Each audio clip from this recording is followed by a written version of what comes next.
Hello, good afternoon. Good afternoon, Miss. Good afternoon.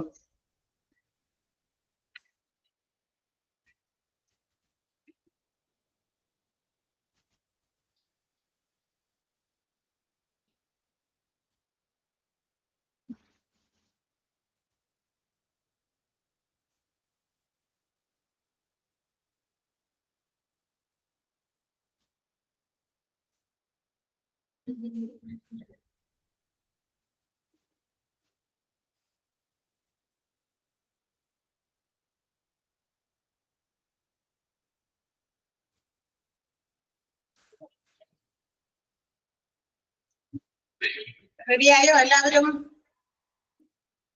നോട്ടൊക്കെ എടുത്ത് റെഡിയായോ?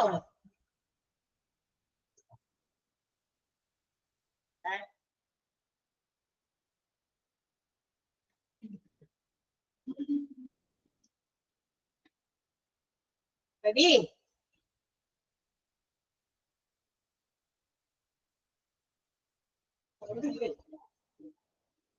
Sound മര്യാദക്ക് കേൾക്കണല്ലോ. എന്റെ സൗണ്ട് കേൾക്കണ്ടോ? ഹലോ ഹലോ ഹലോ, കേൾക്കണ്ടോ? യെസ്. ഓക്കെ,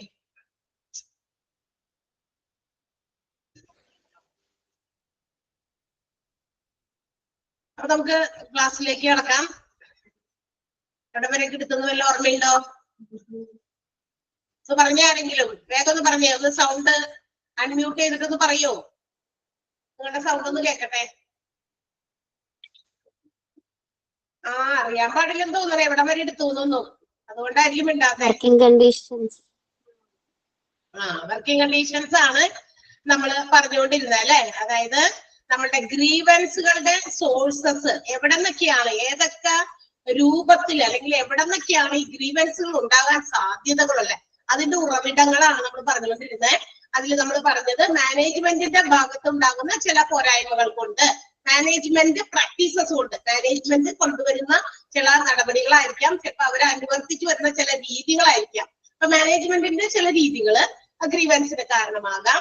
അതോടൊപ്പം തന്നെ നമ്മുടെ ഗ്രീവൻസ് മറ്റൊരു രീതിയിൽ റിസൾട്ടിങ് ഫ്രം പേഴ്സണൽ മാനേജ്മെന്റ്, അതായത് തൊഴിലാളികളെ നമ്മൾ എങ്ങനെ ഡീൽ ചെയ്യുന്നു, തൊഴിലാളികളുടെ ഡീലിംഗുമായി ബന്ധപ്പെട്ടിട്ടും എന്താണ് ഗ്രീവൻസുകൾ ഉണ്ടാകുക. അതായത് സൂപ്പർവേഷൻ ഇല്ലാണ്ടിരിക്കുക, അതുപോലെ നെഗറ്റീവ് ആറ്റിറ്റ്യൂഡ്, ഓക്കെ, പിന്നെ എന്താ പറയാ ഹെൽത്ത് പ്രോബ്ലംസ്. എന്തായാലും നമുക്കറിയാം എന്തെങ്കിലും തരത്തിലുള്ള ഹെൽത്ത് ഇഷ്യൂസ് ഒക്കെ ഉണ്ടാകുമ്പോൾ it may reflect in our job, നമ്മൾ ചെയ്യുന്ന ജോലിയിൽ അത് റിഫ്ലക്ട് ചെയ്യും.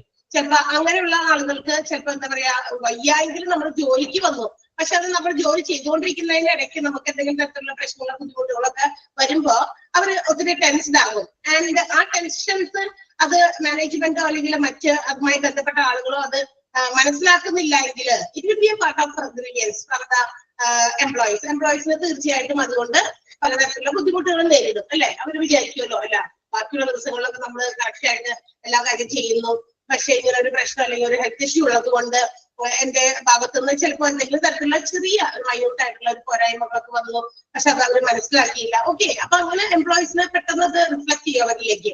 ഓക്കെ, അങ്ങനെയുള്ള കാര്യങ്ങളാകാം. പിന്നെ നമ്മൾ എക്സ്പെക്ട് ചെയ്യുന്ന രീതി കൊണ്ടാകാം. എങ്ങനെ എക്സ്പെക്ട് ചെയ്യുന്നു, നമ്മളുടേതായ ഒരു പ്രസ്റ്റീജ്, ഒരു റെസ്പെക്ട് നമ്മൾ ഏത് ഓർഗനൈസേഷനിൽ വർക്ക് ചെയ്യുമ്പോഴും ഓരോ എംപ്ലോയീസും എക്സ്പെക്ട് ചെയ്യുന്നുണ്ട് അല്ലെ. നമ്മളെങ്ങനെ കൺസിഡർ ചെയ്യണം, അല്ലെങ്കിൽ ഈ രീതിയിൽ നമ്മളുടെ ക്വാളിഫിക്കേഷനും അതുപോലെ തന്നെ നമ്മളുടെ മറ്റു കാര്യങ്ങളൊക്കെ കൺസിഡർ ചെയ്ത് നമ്മളുടേതായ ഒരു വിലയൊക്കെ ഓർഗനൈസേഷനിൽ കിട്ടുമെന്ന് വിചാരിക്കും ഓരോ എംപ്ലോയീസും. So it is beyond our expectation. എന്നാൽ നമ്മളുടെ പ്രതീക്ഷയ്ക്ക് വിപരീതമായി അല്ലെങ്കിൽ അതിനപ്പുറമാണ് വേറെ രീതിയിലാണ് സംഭവിക്കുന്നതെന്ന് വിചാരിക്കാം. അവരുദ്ദേശിച്ച റെസ്പെക്റ്റോ അല്ലെങ്കിൽ അവരോട് ഉള്ള ഒരു എസ്റ്റീം, ഒരു മാന്യതയോ ഒക്കെ പെരുമാറാതില്ലാതെ വരുമ്പോൾ എംപ്ലോയീസിന് അങ്ങനെയും ഉണ്ടാകും എന്ത് ഗ്രീവൻസുകൾ. ഈ രണ്ട് രീതിയിലുള്ള നമ്മൾ പറഞ്ഞു. അടുത്ത നമ്മൾ പറയാൻ തുടങ്ങിയത് എങ്ങനെയാണ് വർക്കിംഗ് കണ്ടീഷൻസ് കൊണ്ടുണ്ടാകാവുന്ന ഗ്രീവൻസ് ആണ്. Working atmosphere, working conditions. അതിൽ ഫസ്റ്റ് വൺ ആയിരുന്നു റിജിഡ് റെഗുലേഷൻസ് ഓർ സ്റ്റാൻഡേർഡ്സ്. അതായത് റിജിഡ് ആയിട്ടുള്ള ചില പ്രൊഡക്ഷൻ സ്റ്റാൻഡേർഡ്സ് ഓർഗനൈസേഷൻ നിശ്ചയിക്കുന്ന ചില റിജിഡിറ്റി എന്ന് പറഞ്ഞാൽ ഒരു ഭയങ്കര കർക്കശമായിട്ട് ഇത്ര സ്റ്റാൻഡേർഡ് വേണം, നമ്മളുടെ ഓർഗനൈസേഷന്റെ പ്രൊഡക്ഷൻ സ്റ്റാൻഡേർഡ് ഇത്രയാണ്, നമ്മൾ ഇത്ര നിലവാരത്തില് 100% റിസൾട്ട് നമുക്ക് കിട്ടണം ഇന്ന കാര്യത്തിന് എന്നൊക്കെ പറഞ്ഞിട്ട് ഒരു സ്റ്റാൻഡേർഡ് കീപ്പ് ചെയ്യുമ്പോൾ അതിന്റെ ഒരു റിജിഡിറ്റി, ഒട്ടും ഫ്ലെക്സിബിൾ അല്ലാത്ത രീതിയിൽ ഒരു വലിയ കർക്കശമായിട്ടുള്ള ഒരു സ്റ്റാൻഡേർഡ് ഫിക്സ് ചെയ്യാണ്. പക്ഷേ ചില എംപ്ലോയീസിന് they cannot achieve or attain that stage or standard at the beginning or initial stage. ചില എംപ്ലോയീസിന് അത് ബിഗിനിങ് സ്റ്റേജസിൽ അല്ലെങ്കിൽ ഇനീഷ്യൽ സ്റ്റേജസിൽ അവർക്ക് അവിടേക്ക് എത്താനായിട്ട് പറ്റിയെന്ന് വരില്ല. കാരണം നമ്മളൊരു ജോലി എപ്പോഴാണ് നമ്മൾ അതിൽ എന്താ പറയാ ഒരു സ്പെഷ്യലൈസ്ഡ് ആയിട്ട് മാറുന്നത്? നമ്മൾ ചെയ്യുന്ന ഒരു ജോലിയിൽ നമ്മൾ എപ്പോഴും ഒരു സ്പെഷ്യലൈസ്ഡ് ആയി മാറുന്നത് എപ്പോഴാണ്? when we do it repeatedly and continuously, അല്ലെ? നമ്മൾ ആ ജോലി എന്ത് ചെയ്യാണ്? കുറെ ഇങ്ങനെ റിപ്പീറ്റഡ് ആയിട്ടും അല്ലെങ്കിൽ കണ്ടിന്യൂസ് ആയിട്ടും ചെയ്താൽ നമ്മൾ അതിൽ സ്പെഷ്യലൈസ്ഡ് ആകാം. അപ്പൊ അത് ചിലപ്പോ ഇറ്റ് മേ ടേക്ക് ടൈം, സമയം എടുക്കും ചിലപ്പോ. പക്ഷേ ഇത്തരം സാഹചര്യങ്ങളിൽ അവർക്ക് ഇത്ര നിലവാരത്തിലാണ് നമ്മൾ റിസൾട്ട് കിട്ടണ്ടേ എന്ന് പറഞ്ഞു വെച്ചിട്ട് ചിലപ്പോ അത്തരം എംപ്ലോയീസിനെ ചിലപ്പോ ചിലർക്ക് ആ ഒരു നിലവാരത്തിലേക്ക് എത്താൻ പറ്റിയെന്ന് വരില്ല. അങ്ങനെ വരുമ്പോൾ എന്ത് പറ്റും? അത് അവരുടെ പ്രൊഡക്ഷനെ ബാധിക്കും, അവരുടെ റിസൾട്ട്, അവർ എടുക്കുന്ന ഔട്ട്പുട്ടിനെ ബാധിക്കും. അങ്ങനെ വരുമ്പോ എന്ത് കിട്ടും? എംപ്ലോയീസിന് ഡിസപ്പോയിന്റഡ്, അവർക്ക് പലതരത്തിലുള്ള ബുദ്ധിമുട്ട്, എനിക്ക് അതിലേക്ക് എത്താൻ പറ്റുന്നില്ല. അവർ അത്രയും വലിയൊരു സ്റ്റാൻഡേർഡ് വെച്ചത് കൊണ്ടല്ലേ നമുക്ക് അത് എത്താൻ പറ്റാത്ത. അത് ഗ്രീവൻസിന് കാരണമാകും. ഇത്രയും വലിയ സ്റ്റാൻഡേർഡ് ഫിക്സ് ചെയ്താൽ ഞങ്ങൾ തുടക്കക്കാർ എങ്ങനെയാ ഈ ഒരു സ്റ്റാൻഡേർഡിൽ അച്ചീവ് ചെയ്യാൻ പറ്റുക എന്നുള്ള ഒരു കംപ്ലൈന്റുകളൊക്കെ എംപ്ലോയീസിന്റെ ഭാഗത്തുനിന്ന് വരാറുണ്ട്. അതുകൊണ്ടാണ് അത് പറഞ്ഞിരിക്കുന്നത് റിജിഡ് പ്രൊഡക്ഷൻ സ്റ്റാൻഡേർഡ്. ഓക്കെ, പിന്നെ അടുത്തത് എന്താ? Mismatch of the skills of the worker and the requirement of the job. ഒരു ആൾക്ക് ജോലി അലോട്ട് ചെയ്ത് കൊടുക്കുമ്പോൾ ആളുടെ കഴിവിനനുസരിച്ച്, ആളുടെ ക്വാളിഫിക്കേഷൻ അനുസരിച്ച് ആ ജോലിക്ക് ആൾക്ക് ഡിവൈഡ് ചെയ്ത് കൊടുക്കുമ്പോൾ അതുകൂടി നോക്കണം. ഇല്ല, ഇന്ന ആൾക്ക് എന്ത് ജോലിയാണ് കൊടുക്കാൻ പറ്റുക, മാച്ച് ചെയ്യുന്ന ജോലി. ഞാനിപ്പോ ടീച്ചിങ് ആണ്, എനിക്ക് തരേണ്ടത് ടീച്ചിങ് എന്ന് പറയുന്ന ഒരു ജോബാണ്. അല്ലാതെ അതിനേക്കാൾ ഉപരി എന്താ പറയാ, ടീച്ചിങ് അറിയാം, ഓക്കെ ശരിയാണ്, പക്ഷെ ഇവിടെ നമുക്ക് ടീച്ചിങ്ങിന്റെ ആളല്ല വേണ്ടത്, ഇപ്പൊ തൽക്കാലം ഒരു വേറെ സ്ഥലത്താണ് ടീച്ചർ അത് ചെയ്യണം. കണ്ടോ, ഒരു മിസ്മാച്ചിങ് ആണ്. ആളുടെ സ്കില്ലിനും അതുപോലെ തന്നെ ക്വാളിഫിക്കേഷനും ഉതകാത്ത രീതിയിലുള്ള ജോലി കൊടുക്കുക. അപ്പൊ ഞാൻ ഇതിലാണ് എഫിഷ്യന്റ്, ഞാൻ പഠിപ്പിക്കുന്നതിലാണ് എഫിഷ്യന്റ്, അത് ചെന്നാൽ ഞാൻ മര്യാദയ്ക്ക് നന്നായി ചെയ്യാം. പക്ഷെ മറ്റേത് എനിക്ക് അത്ര കഴിവില്ല അല്ലെങ്കിൽ അറിവില്ല, അതെനിക്ക് പഠിച്ചെടുത്തിട്ടൊക്കെ എടുക്കുമ്പോൾ കുറച്ച് സമയം എടുക്കും, അതിൻ്റെതായ പോരായ്മകൾ അവിടെ ഉണ്ടാവും. കണ്ടോ, അപ്പൊ ഒരു mismatching of skill and requirement of the job, അതും ഗ്രീവൻസിന് കാരണമാകാം. എംപ്ലോയീസിന് അപ്പൊ തോന്നും, അല്ലെ, എനിക്ക് പറ്റാത്ത ജോലിയാണല്ലോ എനിക്ക് തന്നേക്കണേ, സോ അതെനിക്ക് ബുദ്ധിമുട്ടാണ്, അല്ലേ? കംപ്ലൈന്റ് വരൂലേ? ഉണ്ടോ ഇല്ലേ? നിങ്ങളും കൂടി അവിടെ ഒന്ന് റെസ്പോണ്ട് ചെയ്യണോട്ടാ. ഹലോ ഉണ്ടോ അവിടെയൊക്കെ ആൾക്കാര്? Yes, okay. Next one, lack of adequate tools, equipments to complete a given task. ഒരു കൊടുത്തിരിക്കുന്ന ജോലി കൃത്യമായി ചെയ്യുന്നതിന് വേണ്ടിയിട്ടുള്ള എക്യുപ്മെന്റുകളോ ടൂൾസോ ഒന്നും ഇല്ലാതിരിക്കുക. എന്ന് വെച്ചാൽ നമുക്കിപ്പോൾ ജോലി ചെയ്യണമെങ്കിൽ ആ ജോലിക്ക് വേണ്ട രീതിയിലുള്ള എക്യുപ്മെന്റ് വേണം, അല്ലെ? ഓൺലൈൻ ആയിട്ടുള്ള ഒരു ക്ലാസ് ആയിരിക്കും നടത്തിക്കൊണ്ടിരിക്കുന്നത്. ആ ഓൺലൈൻ ക്ലാസ്സിന് ആവശ്യമായ എന്താ പറയാ ഒരു സിസ്റ്റം വേണം. അതുപോലെ തന്നെ അതിന് അത്യാവശ്യമായിട്ടുള്ള നോട്ട്സ്, ഡോക്യുമെന്റ്സ് അത് വേണം. അതുകൂടാതെ നമുക്കറിയാം നിങ്ങളൊക്കെ വിസിബിൾ ആകാൻ വേണ്ടിയിട്ട് ഒരു ക്യാമറയും അതുപോലെ തന്നെ ഒരു മൈക്കും ഒക്കെ വേണം, അല്ലെ? ഇതൊന്നും ഇല്ല, മൈക്കൊന്നും ഇല്ലാതൊക്കെ ഇങ്ങനെ വെച്ചെടുക്കുമ്പോൾ അതിൻ്റെതായ ഡിസ്റ്റർബൻസുകൾ വേറെ ഉണ്ടായിരിക്കും. ഓക്കെ, അപ്പൊ എന്ത് എക്യുപ്മെന്റ് ആണോ ആ വർക്കിങ്ങിന് ആ ടാസ്കിന് സക്സസ്ഫുള്ളി കംപ്ലീറ്റ് ചെയ്യാൻ വേണ്ടത് അതെല്ലാം പ്രൊവൈഡ് ചെയ്യണം. അത് കിട്ടാതെ വരുമ്പോൾ എംപ്ലോയീസിന്റെ ഭാഗത്തു നിന്ന് എന്തുണ്ടാവും? പരാതികളും പരിഭവങ്ങളും ഉണ്ടാവും, അല്ലെ? ആ ഒരു നല്ല ക്യാമറ ഇല്ല, ക്യാമറ പൊട്ടയാണല്ലോ, അല്ലെ? കണ്ടിട്ടൊരു ഇതില്ല, അല്ലെങ്കിൽ മൈക്ക് ആകെ ഡിസ്റ്റർബൻസ് ആണ്, മൈക്കിൽ സംസാരിച്ചിട്ടും ക്ലിയർ ആകുന്നില്ല, ഭയങ്കര വേരിയേഷൻസ് സൗണ്ടിൽ വരുന്നു, ആ മൈക്കിന്റെ കുഴപ്പം കൊണ്ടാണ്. കണ്ടോ, അപ്പൊ lack of adequated tools to perform a given task successfully, നല്ല രീതിയിൽ വിജയകരമായിട്ട് ആ ടാസ്ക് കംപ്ലീറ്റ് ചെയ്യാനായിട്ടുള്ള എക്യുപ്മെന്റുകൾ, ടൂൾസ്, അതുപോലെ മെഷീൻസ് ഇല്ലാതെ വരുന്നതും എന്തിന് കാരണമാകാം? എംപ്ലോയീസിന്റെ ഗ്രീവൻസുകൾക്ക് കാരണമാകാം. ക്ലിയർ ആകുന്നുണ്ടോ പറയുന്നത്? മനസ്സിലാവുന്നുണ്ടോ എല്ലാവർക്കും? ഓക്കെ, ഒരാൾ മാത്രമേ ഇവിടെ ഒരു തമ്പ് ഇടുന്നത് കാണുന്നുള്ളൂ. സ്ത്രീ കമ്പനി ഇപ്പുറത്ത് വേറെ കുറച്ച് പേരുണ്ട്. ഓക്കെ, ഈ സൈഡിൽ ആണ് നമുക്കത് വിസിബിൾ ആകുക, കാണുന്നത് നമുക്ക് ഇടുന്നത്.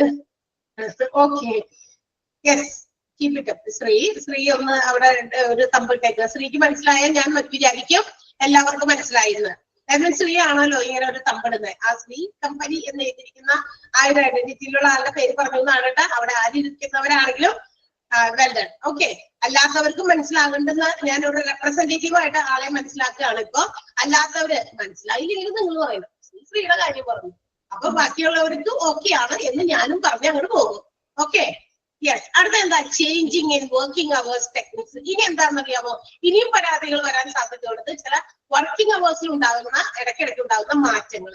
ഇന്ന സമയം മുതൽ ഇന്ന സമയം വരെ വർക്കിംഗ് ടൈം, അല്ലെങ്കിൽ ചിലപ്പോൾ രാവിലെ 8 മണി മുതൽ വൈകുന്നേരം 6 മണി വരെ. ചില എംപ്ലോയീസിന് അതൊന്നും ആക്സെപ്റ്റബിൾ ആവില്ല. അപ്പൊ ഭയങ്കര ലെങ്തി ഡ്യൂറേഷൻ ആണ് വർക്കിങ്ങിന് വേണ്ടി അവർക്ക് കൊടുക്കുന്നത്. അപ്പൊ അത്രയും സമയം കഠിനാധ്വാനം, ഒത്തിരി ഫിസിക്കൽ ആയിട്ടുള്ള ജോലികളൊക്കെ ചെയ്യുന്ന ആളുകൾക്ക് അതൊക്കെ ഭയങ്കര ബുദ്ധിമുട്ടാണ്. കാരണം റെസ്റ്റ് ഇല്ലാത്ത ഇത്രയും അവേഴ്സ് നിന്നിട്ട് വർക്ക് ചെയ്യാന്ന് പറഞ്ഞാൽ ഇറ്റ്സ് ഇമ്പോസിബിൾ അല്ലെ? പോസിബിൾ ആയിരിക്കാം, പക്ഷെ അതൊക്കെ ഒത്തിരി ഡിഫിക്കൽട്ടീസ് അവരുടെ ഹെൽത്തിനൊക്കെ കൊണ്ടുവരും. അപ്പൊ അതില് പ്രതിഷേധിച്ചിട്ട് ആളുകൾക്ക് കംപ്ലൈന്റുകൾ ഉണ്ടാക്കും. അപ്പൊ വർക്കിംഗ് അവേഴ്സിൽ ഉണ്ടാകുന്ന ചേഞ്ചിങ്സ്. പിന്നെന്താ? Poor rapport with the superiors.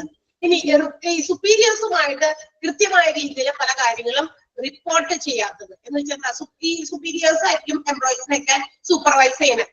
Supervisors employees അവരവരുടെ ജോലി കൃത്യമായി ചെയ്യുന്നുണ്ടോ, അവരുടെ പെർഫോമൻസിൽ എന്തെങ്കിലും തരത്തിലുള്ള പോരായ്മകളുണ്ടോ, ഇതൊക്കെ നോക്കുകയും മോണിറ്റർ ചെയ്യും ഇവാലുവേറ്റ് ചെയ്യുകയൊക്കെ ചെയ്യുന്നത് സൂപ്പർവൈസേഴ്സ് ആണ്. അപ്പൊ പക്ഷേ അവരത് സൂപ്പർവൈസ് ചെയ്യുമ്പോഴും എംപ്ലോയീസിന്റെ ഭാഗത്തിലോ എന്തെങ്കിലും അപകടങ്ങൾ കണ്ടാൽ it should be reported to the management. ആരെ അറിയിക്കണം? മാനേജ്മെന്റിനെ അറിയിക്കണം. പക്ഷേ ചില ഓർഗനൈസേഷൻസിൽ ഉണ്ടല്ലോ നോക്കും, ഒരു കടമ എന്ന് പറഞ്ഞ പോലെ അങ്ങ് സൂപ്പർവൈസേഴ്സ് എംപ്ലോയീസിനൊക്കെ നോക്കിയൊക്കെ അങ്ങനെ പോകും. അവർക്ക് എന്തെങ്കിലും പ്രശ്നങ്ങൾ അവരുടെ ശ്രദ്ധയിൽ പെട്ടിട്ടുണ്ടെങ്കിൽ സൂപ്പർവൈസേഴ്സ് എന്ത് ചെയ്യില്ല, ഇത് ബന്ധപ്പെട്ട ആളുകളുമായിട്ട് കമ്മ്യൂണിക്കേറ്റ് ചെയ്യില്ല, റിപ്പോർട്ട് ചെയ്യില്ല. അപ്പൊ എന്ത് ചെയ്യും?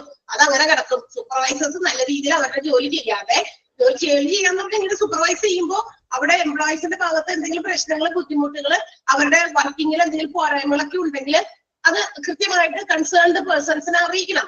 അല്ലെങ്കിൽ ബന്ധപ്പെട്ട അധികാരികളെ അല്ലെങ്കിൽ ആവശ്യക്കാരെയോ മാനേജ്മെന്റിലോ ആരെങ്കിലും അറിയിക്കണം ആ ഓർഗനൈസേഷനെ. അങ്ങനെ അറിയിക്കാണ്ട് പോയി കഴിഞ്ഞാൽ എന്ത് പറ്റും?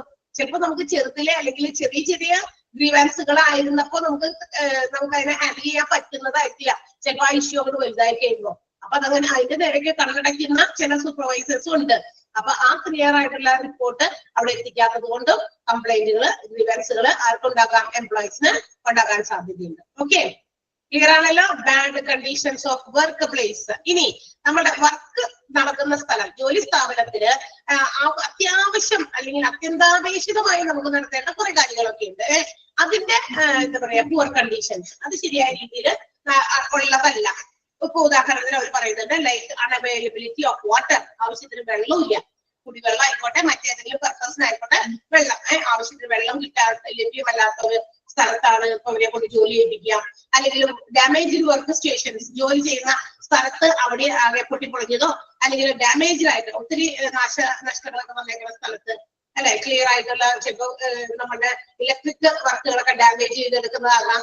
അല്ലെങ്കിൽ എന്താ പറയാ ഒരു വാഷ്റൂമോ അല്ലെങ്കിൽ മറ്റു കാര്യങ്ങളിലൊക്കെ ഉള്ള വെള്ളം വരുന്ന ആ ഒരു സംഭവം, പൈപ്പ് കണക്ഷൻസും ഒക്കെ, പ്ലംബിംഗ് ഒക്കെ ഒത്തിരി ഡാമേജ് ആയതാകാം. അങ്ങനെ ഇനാഡിക്വേറ്റ് ആയിട്ടുള്ള സാനിറ്റേഷൻ ഫെസിലിറ്റീസ്, സാനിറ്റേഷന് വേണ്ടിയിട്ടുള്ള സൗകര്യങ്ങൾ വളരെ അത്യാവശ്യത്തിന് ഇല്ലാതിരിക്കുക. ഇതും ഒക്കെ ആളുകൾക്ക് വെറുപ്പുളവാക്കും. അത് കംപ്ലൈന്റുകളാകും. എംപ്ലോയീസിന്റെ ഭാഗത്ത് നിന്ന് ഗ്രീവൻസിന് എന്താ പറയാ കാരണമാകുകയും ചെയ്യും. Clear ആണോ? Bad working conditions at the workplace like unavailability of drinking water, damaged workstations, inadequate sanitation facilities. Clear? മനസ്സിലായോ? ഓയാ സ്ക്രീനിൽ പറഞ്ഞ് പൊക്കി. ഓക്കെ. അടുത്തത് പുവർ ഡിസിപ്ലിനറി സിസ്റ്റം. ഇനി എന്താ? ഒരു നല്ല അച്ചടക്ക എന്താ പറയാ സമ്പ്രദായം. ഈ അച്ചടക്ക സമ്പ്രദായം ശരിയായ രീതിയിൽ ഫോളോ ചെയ്തില്ലായിരുന്നില്ല എന്ന് വെച്ചാൽ അച്ചടക്കം കൊണ്ടുവരേണ്ടത് എംപ്ലോയീസിന്റെ ഇടയിൽ കൊണ്ടുവരേണ്ടത് നിയന്ത്രിച്ച് കൊണ്ടുവന്ന് നിർത്തണം.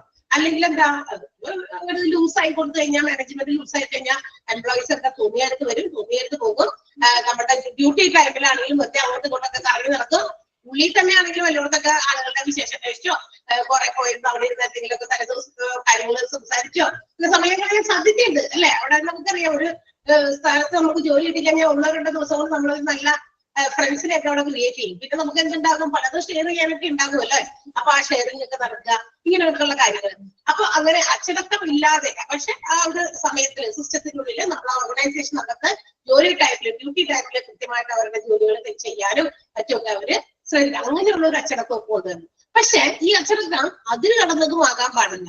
ഓക്കെ, ആവശ്യത്തിന് മതി. ഒരു ആഡക്വേറ്റ് ആയിട്ടുള്ള ഒരു എന്താ പറയാ ഒട്ടും ഉപദ്രവമല്ലാത്തതും അതുപോലെ തന്നെ എന്താ പറയാ എല്ലാവർക്കും സ്വീകാര്യമാകുന്നതുമാകുന്ന അച്ചടക്കങ്ങളുണ്ട്. ഇപ്പൊ എന്താ പറയാ കൃത്യസമയത്ത് ഇത്ര സമയത്ത് നമ്മൾ ഓഫീസിൽ എത്തിച്ചേരണം, അല്ലെങ്കിൽ നമ്മുടെ ഡ്യൂട്ടി സ്ഥലത്ത് നമ്മൾ എത്തിച്ചേരണം. 9:30 9:30, 9 മണിയാണെങ്കിൽ 9 മണി. ലിവിംഗ് ടൈം നമ്മൾ എക്സിറ്റ് ചെയ്ത് പോകുന്ന സമയം എന്ന് പറയുന്നത് 5 മണി ആണെങ്കിൽ 5 മണി, അല്ലാണ്ട് 4:45 ഇറങ്ങി പോകും. 10-5 മിനിറ്റ് ഉള്ളത് കുഴപ്പമില്ല എന്ന് പറഞ്ഞിട്ട് പോകുന്നതാണോ? മിക്ക ഓർഗനൈസേഷനിൽ ഇപ്പൊ പഞ്ചിങ് സിസ്റ്റം ഒക്കെ ഉണ്ട്. ഇപ്പൊ പോകുന്നതും വരുന്നതൊക്കെ അറിയാൻ പറ്റും അല്ലെ? പക്ഷെ അതല്ലെങ്കിലും പഞ്ചിങ് ഇല്ലെങ്കിലും എന്താ, നമ്മൾ തന്നെ ഒരു നല്ല പഞ്ചർ ആണെന്ന് വിചാരിക്കുക. ദാറ്റ് മീൻസ് നമുക്ക് തന്നെ കൃത്യത സൂക്ഷിക്കാൻ അറിയാമെങ്കിൽ ഈ പഞ്ചിങ് സിസ്റ്റത്തിന്റെ ഒന്നും ആവശ്യമില്ല അല്ലെ? ഇത്ര സമയത്തിന് കറക്റ്റ് ഇത്ര സമയം, അതിന് 1 മിനിറ്റ് അങ്ങോട്ട് വേണ്ട, കഴിയാൻ പാടില്ല. മുൻപൊന്നും വെച്ച് കുഴപ്പമൊന്നുമില്ല. നമ്മുടെ വരുന്ന കൺവേയൻസ്, അതായത് ട്രാവലിംഗ് ആ ഒരു രീതിയൊക്കെ നോക്കി നമുക്ക് സമയത്തിന് എത്താം, അല്ലെങ്കിൽ മുമ്പേ എത്താം, കഴിഞ്ഞെത്താൻ പാടില്ല എന്നുള്ളതാണ്. ഓക്കെ, ഞങ്ങളുടെ അവിടെ വരുന്ന വണ്ടി ഇവിടെ എത്തുമ്പോൾ ഈ സമയമാവും എന്നൊന്നും പറയാൻ പറ്റില്ലല്ലോ. ഈ സമയമാണെങ്കിൽ 9:30 എന്നുള്ള പഞ്ചിങ് ടൈം ആണെങ്കിൽ 9:45 വന്നിട്ട് എനിക്ക് ഈ ബസ് കൺവീനിയന്റ്, അല്ലെങ്കിൽ എനിക്ക് ഞങ്ങളുടെ സ്ഥലത്തുനിന്ന് വരാനൊക്കെ അതിന് മുമ്പുള്ള ബസ് പിടിക്കേണ്ടി വരും. ഓക്കെ, അപ്പൊ ഡിസിപ്ലിനറി സിസ്റ്റം നല്ല രീതിയിലല്ല എങ്കിലും ഗ്രീവൻസിന് കാരണം. അപ്പൊ എന്ത് പറ്റുമെന്ന് അറിയോ? അതെങ്ങനെ ഡിസിപ്ലിനറി സിസ്റ്റം പുവറാണെങ്കിൽ എന്തുകൊണ്ട് ഗ്രീവൻസിന് കാരണമാകും? ചില എംപ്ലോയീസ് കറക്റ്റ് ആയിട്ട് പക്കയായിട്ട് വരും, സമയത്തിന് വരും.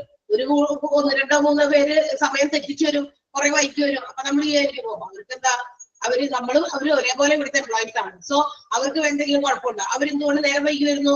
നമ്മൾ കൃത്യത്തിന് വരുന്നു, നമ്മൾ എന്തൊക്കെയോ കാര്യങ്ങൾ മാറ്റി വെച്ചിട്ട് നമ്മൾ കൃത്യത്തിന് ഇവിടെ എത്താൻ വേണ്ടിയിട്ട് അവിടുന്ന് ഇറങ്ങി പുറപ്പെടണേ എന്നൊന്നും ചിന്തിക്കില്ലേ? ചിന്തിക്കോ നിങ്ങള്? നിങ്ങളൊന്നും അങ്ങനെ ചിന്തിക്കാറില്ല, ഞങ്ങളൊക്കെ അങ്ങനെ ചിന്തിക്കും. അപ്പൊ ബാക്കിയുള്ളവർക്ക് ഇതിൻ്റെതായ ബുദ്ധിമുട്ടുണ്ട്. അപ്പൊ അവരെന്ത് ചെയ്യും? ആ ഗ്രൂപ്പുകൾ ചേരും. അത് ശരിയല്ലല്ലോ. അവര് അങ്ങനെ വരുന്നു, നമുക്ക് ഇങ്ങനെ നമ്മൾ കൃത്യമായിട്ട്, അപ്പൊ നമുക്കത് ചോദിക്കാം അല്ലെ? അപ്പൊ കംപ്ലൈന്റുകൾക്കൊക്കെ കാരണമാകാൻ സാധ്യതയില്ല. So these are the working conditions. അതായത് നമ്മളുടെ എംപ്ലോയീസിന്റെ ഭാഗത്ത് ഗ്രീവൻസ് അല്ലെങ്കിൽ കംപ്ലൈന്റുകൾ ഉണ്ടാകാൻ സാധ്യതയുള്ള ചില വർക്കിംഗ് കണ്ടീഷൻസിന്റെ കുറവുകൾ കൊണ്ടും എന്തുണ്ട്, ഗ്രീവൻസുകൾ വരുന്നുണ്ട്. ഒന്ന് ഓർക്കുക, റിജിഡ് പ്രൊഡക്ഷൻ സ്റ്റാൻഡേർഡ്, കൃത്യമായി കർക്കശമായ ഒരു നിലവാരം ഇങ്ങനെ ഉണ്ടാക്കുന്നത് കൊണ്ട് mismatch of skills of the worker for the requirement of the job. ഒരു ജോലിയും അതിന്റെ ആവശ്യവും അതിനെ നമ്മൾ കറക്റ്റ് ആയിട്ടുള്ള രീതിയിൽ വർക്കറിനെ സ്കിൽ അനുസരിച്ച് മാച്ച് ചെയ്തില്ല എങ്കിൽ, മിസ്മാച്ച് ആണ് കേട്ടോ, മാച്ച് ചെയ്യുന്നില്ല എങ്കിൽ അത് എന്താ പറയാ, എംപ്ലോയീസിന്റെ കാരണമാണ്. lack of adequate tools, machines and equipments to do successfully the given task. കൃത്യമായ രീതിയിൽ വിജയകരമായിട്ട് ഒരു ജോലി തരുന്നത് കൃത്യമായി ചെയ്തു തീർക്കാൻ ആവശ്യമായ ടൂൾസോ എക്യുപ്മെന്റ്സോ മെഷീൻസോ ഇല്ലാതിരിക്കുന്നത്. വർക്കിംഗ് ടൈംസിൽ ഉണ്ടാകുന്ന changing. Poor record by the supervisors കൃത്യമായിട്ട് നമ്മൾ എന്താ പറയാ അവരുടെ കാര്യങ്ങൾ സൂപ്പർവൈസ് ചെയ്യുന്ന അതിന്റെ റിസൾട്ട് മാനേജ്മെന്റിലേക്ക് എത്തിക്കാത്തത്. Bad working conditions of the work പ്ലേസിൽ ഉണ്ടാകുന്ന മോശമായ അവസ്ഥകൾ, like unavailability of water, damaged stations and also inadequate sanitation facilities. ഇതൊക്കെ. പിന്നെ ഒരു പുവർ ഡിസിപ്ലിനറി സിസ്റ്റം. ഈ പുവർ ഡിസിപ്ലിനറി സിസ്റ്റം എന്ന് പറഞ്ഞാൽ ഡിസിപ്ലിൻ ടു മച്ച് ഹൈയും ആകാൻ പാടില്ല, എന്താ പറയാ ടു ലോവും പാടില്ല, ടു ലെസ്സും ആകാൻ പാടില്ല. ഒരു ആവറേജ് ലെവലിലായിരിക്കണം ഡിസിപ്ലിൻ. കൂടുതലായിട്ടുള്ള അച്ചടക്ക നിയമങ്ങളൊക്കെ കൊണ്ടുവന്ന് എംപ്ലോയീസിനെ ബുദ്ധിമുട്ടിക്കാൻ പാടില്ല.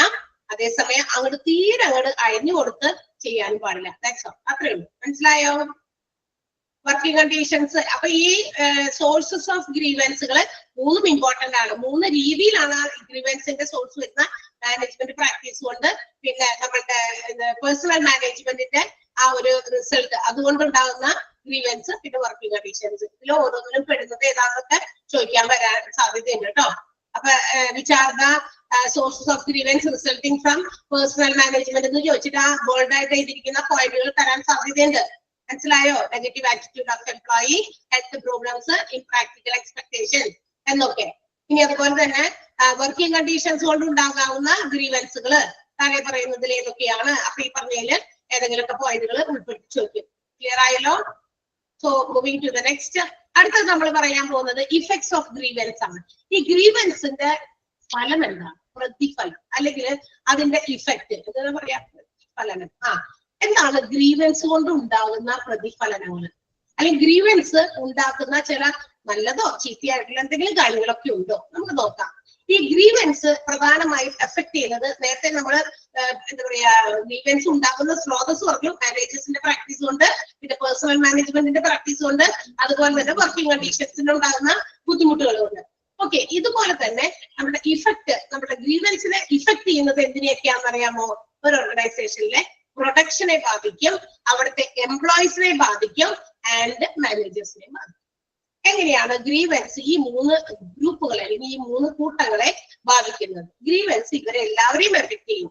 ഒന്നാമത്തേത് പ്രൊഡക്ഷൻ. പ്രൊഡക്ഷൻ എന്ന് പറയുമ്പോൾ എന്താണ്, എന്ത് പ്രൊഡക്ഷനെ ബാധിക്കുന്നത്? ഈ പ്രൊഡക്ഷൻ എങ്ങനെ ബാധിക്കും? It will B adversely affected. എങ്ങനെയാണ്? adversely മീൻസ് എന്താ? ഓപ്പോസിറ്റ് ഇഫക്റ്റ് ആണ്. ഇത് എന്താ? നെഗറ്റീവ് ഇഫക്റ്റ് ആണ്. നെഗറ്റീവ് ആയ ഒരു ഇംപ്രഷൻ അല്ലെങ്കിൽ ഒരു ഇഫക്റ്റ് ആണ് ഗ്രീവൻസുകൾ കൊണ്ട് എവിടെ ഉണ്ടാകുന്നത്? പ്രൊഡക്ഷനിൽ. അല്ലെങ്കിൽ എങ്ങനെയാണ് അത്? Decline in the quality of production. എംപ്ലോയീസിന് എന്താണ്? അവർക്ക് മനസ്സിന് സാറ്റിസ്ഫാക്ഷൻ ഇല്ല, ചെയ്യുന്ന ജോലിയൊക്കെ എന്താ പറയാ ഒരു തൃപ്തി ഇല്ലാണ്ടൊക്കെ ചെയ്യുന്നു. എന്തെങ്കിലും തരത്തിലുള്ള പ്രശ്നങ്ങൾ ഇതുപോലെ ഓർഗനൈസേഷൻ ഉണ്ടാകുമ്പോൾ ഇതുപോലെയുള്ള നമുക്ക് അസംതൃപ്തികൾ തോന്നാം. അങ്ങനെ വരുമ്പോ അത് എവിടെ എഫക്ട് ചെയ്യും? നമ്മുടെ ജോലിയിൽ ബാധിക്കും. കാരണം മനസ്സിനകത്ത് മുഴുവനും ഒരുപാട് ഇങ്ങനെയുള്ള കുറെ കാര്യങ്ങൾ കൊണ്ട് ഇങ്ങനെ ഉള്ളിൽ കടന്നു നിൽക്കുകയാണ്. ആ സമയത്ത് നമ്മൾ എന്ത് ജോലി ചെയ്താലും it will reflect in our job. ഇല്ലേ? നമ്മുടെ മനസ്സിന് എന്തെങ്കിലുമൊക്കെ ബുദ്ധിമുട്ടുകൾ, ദേഷ്യമോ സങ്കടമോ അല്ലെങ്കിൽ ഏതെങ്കിലും തരത്തിലുള്ള അങ്ങനത്തെ വികാരങ്ങൾ വന്നു കഴിഞ്ഞാലില്ല നമ്മൾ എന്ത് ചെയ്താലും അത് ചിലപ്പോ പെർഫെക്റ്റ് ആവുമെന്ന് തോന്നൂല. ഈവൻ നമ്മളുടെ വീടുകളിലൊന്നും ആലോചിച്ച് നോക്കിയേ, വീടുകളിലൊക്കെ എല്ലാവരും എന്തെങ്കിലുമൊക്കെ ജോലി ചെയ്യുന്നവരല്ലേ. ഈവൻ നമ്മുടെ വീട്ടിൽ തന്നെ നമ്മൾ തുടങ്ങിയാൽ മതി. നമ്മൾ എന്തെങ്കിലും ഒരു കാര്യം ചെയ്യണം, വളരെ സന്തോഷത്തിൽ ഇപ്പൊ കുട്ടികൾ പറയുന്നത് നല്ല ഡിഷ് ഉണ്ടാക്കി കൊടുക്കാൻ പറഞ്ഞാൽ നല്ല സന്തോഷമുള്ള മൂഡിലാണ് നമ്മൾ എന്ത് ചെയ്യും? എല്ലാ സാധനങ്ങളൊക്കെ ഉണ്ടെങ്കിൽ വേഗം അതങ്ങടെ ഉണ്ടാക്കിയിടുന്നത്. നല്ല സന്തോഷിച്ചിരിക്കുന്ന മൂടാണ്. അതേസമയം ഒത്തിരി നമ്മൾ എന്തെങ്കിലും മനസ്സിൽ വലിയ ബുദ്ധിമുട്ടായിട്ട് സങ്കടത്തിന്റെ ഒരു ഇതിലോ അല്ലെങ്കിൽ ഭയങ്കര ദേഷ്യത്തില് എന്തെങ്കിലും കാരണം മനുഷ്യന്മാർക്ക് ദേഷ്യം വരാനും സങ്കടം വരാനൊന്നും അധികം സമയമൊന്നും വേണ്ടല്ലോ അല്ലെ? അപ്പൊ അങ്ങനെയുള്ള ഒരു മൂഡിലിരിക്കുന്ന സമയത്ത് ഇതുപോലെ കുട്ടികളോ എന്നൊക്കെ പറഞ്ഞു കഴിഞ്ഞാൽ എന്ത് പറ്റും? നമുക്കത് അത്ര നല്ല ഇഷ്ടത്തോടെ വളരെ എന്താ പറയാ സ്വാതേറിയ ഒരു ഡിഷ് ഉണ്ടാക്കി കൊടുക്കാൻ ചിലപ്പോൾ പറ്റുന്നില്ല. എന്തെങ്കിലും ഒന്ന് കൊടുത്ത് അതുപോലെ സമാധാനിപ്പിച്ച് അവിടെ ഇരുത്താനും അത്രേ പറ്റുള്ളൂ അല്ലെ? അതുപോലെ തന്നെയാണ് ഓർഗനൈസേഷനിൽ when we are working, if we have some dissatisfaction in our mind, നമ്മുടെ മനസ്സിനകത്ത് ഇത്രയും എന്തെങ്കിലും തരത്തിലുള്ള മാനസികമായ എന്തെങ്കിലും തൃപ്തി കുറവൊക്കെ ഉണ്ടായി കഴിഞ്ഞാൽ it will reflect in that production. അത് എന്തിൽ ബാധിക്കും? എംപ്ലോയീസിന്റെ പ്രൊഡക്ടിവിറ്റിയെ ബാധിക്കും.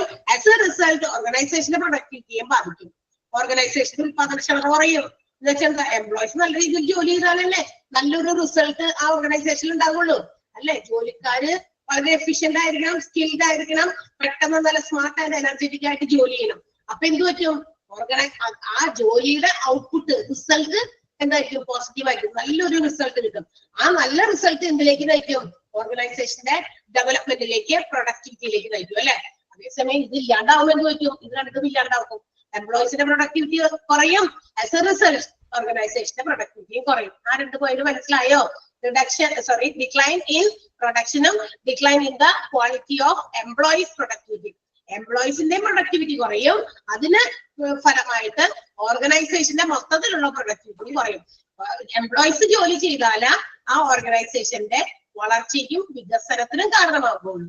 അത് വളർച്ച വികസനമൊക്കെ വേണമെങ്കിൽ എംപ്ലോയീസ് വളരെ ഹാപ്പി ആയിട്ട് സാറ്റിസ്ഫൈഡ് ആയിട്ട് അവരുടെ ഫുൾ എനർജി എടുത്ത് അവര് എന്താണ് ചെയ്യുന്ന ജോലി എന്ന് വെച്ചാൽ അത് ചെയ്യണം. So they can make A good result in their performance. അപ്പൊ അവർക്ക് അവരുടെ പെർഫോമൻസിൽ നല്ല ഒരു റിസൾട്ട് കൊണ്ടുവരാൻ സാധിക്കും.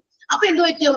എംപ്ലോയീസ് എല്ലാവരും ഇതുപോലെ നല്ലൊരു റിസൾട്ട് ഓർഗനൈസേഷന് വേണ്ടി കൊടുത്താൽ തീർച്ചയായിട്ടും അത് ഓർഗനൈസേഷന്റെ മൊത്തം പ്രൊഡക്ടിവിറ്റിക്ക് ഇൻക്രിമെന്റ് കൊണ്ടുവരും അല്ലെ? അതായത് മൊത്തം റിസൾട്ട് പോസിറ്റീവായിട്ട് കൊണ്ടുവരും എന്നുള്ളതാണ്. ഓക്കെ, ഇനി മറ്റൊരു കാര്യം. അപ്പൊ ഇത് ഇല്ലാണ്ടാവും. എന്ത്? എംപ്ലോയീസിന്റെ മനസ്സിലൊക്കെ ദേഷ്യവും അതേപോലെ തന്നെ അവരുടെ മെന്റൽ ആയിട്ടുള്ള സാറ്റിസ്ഫാക്ഷനും ഒക്കെ നഷ്ടപ്പെട്ടു പോയാൽ പ്രൊഡക്ടിവിറ്റി രണ്ട് രീതിയിൽ കുറയും. എംപ്ലോയീസിന്റെ പ്രൊഡക്ടിവിറ്റിയും കുറയും, അതുപോലെ തന്നെ ഓർഗനൈസേഷന്റെ പ്രൊഡക്ടിവിറ്റിയും കുറയും. ഓക്കെ, ഇനി മറ്റൊരു ഇഫക്റ്റ് എന്താണെന്ന് അറിയാമോ?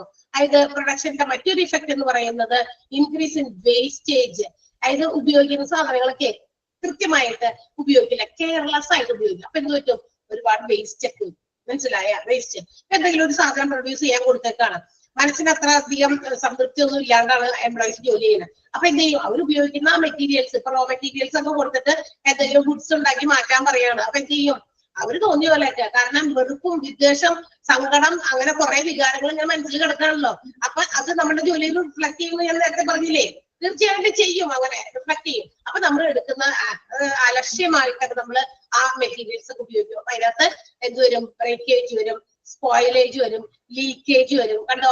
അപ്പൊ ശരിയായ രീതിയിൽ തോന്നിയ രീതിയിലൊക്കെ കറണ്ടൊക്കെ അങ്ങോട്ട് ഓൺ ആക്കിയിട്ടുണ്ട് പോകാം. കാരണം ഇത് നമ്മളെ ബാധിക്കുന്ന കാര്യമല്ലോ. കറണ്ടാശം അവരല്ലേ കൊടുക്കുന്നത്. എന്നോട് ഇന്ന സാധനം ഉണ്ടാക്കാനേ പറഞ്ഞിട്ടുള്ളൂ. ഓക്കെ, ഞാനത് ചെയ്യുന്നു. കാരണം എന്താ?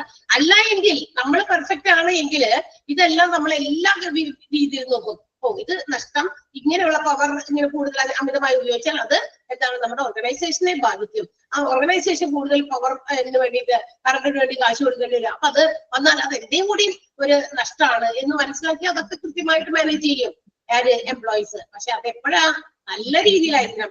എവിടെ മാനേജ്മെന്റ് ആൻഡ് എംപ്ലോയീസ് ഒരു നല്ല ഒരു റിലേഷനിലാണെങ്കിൽ ഇതെല്ലാം നടക്കുള്ളൂ. അതല്ല എങ്കിൽ എംപ്ലോയീസിനെ എപ്പോഴും തോടുന്നതിനും പിടിക്കുന്നതിനും ഒക്കെ പരാതികളായിരിക്കും. ആ പരാതികൾ അവരുടെ ജോലിയിൽ റിഫ്ലക്ട് ചെയ്യുകയും ചെയ്യും. ക്ലിയർ?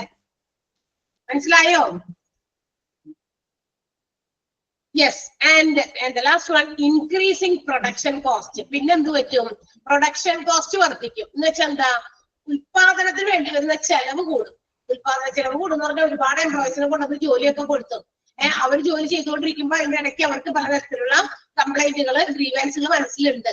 അതൊന്നും ക്ലിയർ ചെയ്തിട്ടില്ല, പരിഹരിച്ചിട്ടില്ല എങ്കിൽ എന്ത് പറ്റുമെന്ന് അറിയാമോ? ഇവിടെ എന്ത് ചെയ്യും? അവരുടെ പ്രൊഡക്ഷൻ കുറയും. 10 യൂണിറ്റ് ഉൽപ്പാദിപ്പിച്ചിരുന്ന എംപ്ലോയി ഇപ്പൊ എന്ത് ചെയ്യുന്നുള്ളൂ? വീക്കിലി ഒരു 5 യൂണിറ്റിലേക്ക് കുറഞ്ഞു. എന്താ? മടുപ്പ് തോന്നി. കാരണം അവന് വിരസത, മടുപ്പ് അല്ലെ? എന്താന്ന് വെച്ചാൽ നമ്മളുടെ ഓർഗനൈസേഷൻ നമ്മളോടൊപ്പം എന്തെങ്കിലും കാര്യങ്ങൾക്ക് വേണ്ടി നിൽക്കുന്നില്ല, നമ്മൾക്ക് നല്ല രീതിയിലുള്ള സൊല്യൂഷൻ തരുന്നില്ല എന്ന് തോന്നുമ്പോൾ എന്ത് പറ്റും? സ്വാഭാവികമായിട്ട് അവരുടെ ജോലിയിൽ അത് റിഫ്ലക്ട് ചെയ്ത് വരും. ആ ജോലിയിൽ റിഫ്ലക്ട് ചെയ്യുമ്പോൾ എന്താണ്? വെറുതെ ഇവർക്ക് സാലറി കൊടുത്തുകൊണ്ടിരിക്കുക. കൂലിയും സാലറി ഒക്കെ കൊടുക്കണമല്ലോ. അപ്പൊ അത് കുറയുന്നില്ല. പക്ഷെ എംപ്ലോയീസിന്റെ പ്രൊഡക്ടിവിറ്റി കുറഞ്ഞു. പ്രൊഡക്ടിവിറ്റി കുറയുമ്പോ എന്താ പറ്റുക? പ്രൊഡക്ഷന് വേണ്ടി വരുന്ന ചെലവ് കൂടിക്കൊണ്ടിരിക്കുകയാണ്. മനസ്സിലായ? പ്രൊഡക്ഷൻ ഉത്പാദിപ്പിക്കാൻ വേണ്ടി വരുന്ന ചെലവ് കൂടുന്നു, പക്ഷെ ഉത്പാദനക്ഷമത കുറയുന്നു. കാരണം എംപ്ലോയീസ് ഗ്രീവിയൻസ് ആണ്, അതായത് അവർക്ക് കംപ്ലൈന്റുകളാണ്, അവർക്ക് ഡിസാറ്റിസ്ഫാക്ഷൻ ആണ്, ഡിസ്കണ്ടന്റ്മെന്റ് ആണ്. ക്ലിയർ ആയോ? അപ്പൊ പ്രൊഡക്ഷനെ ഈ 4 രീതിയിലാണ് അഫക്ട് ചെയ്യുന്നത്. എന്ത്?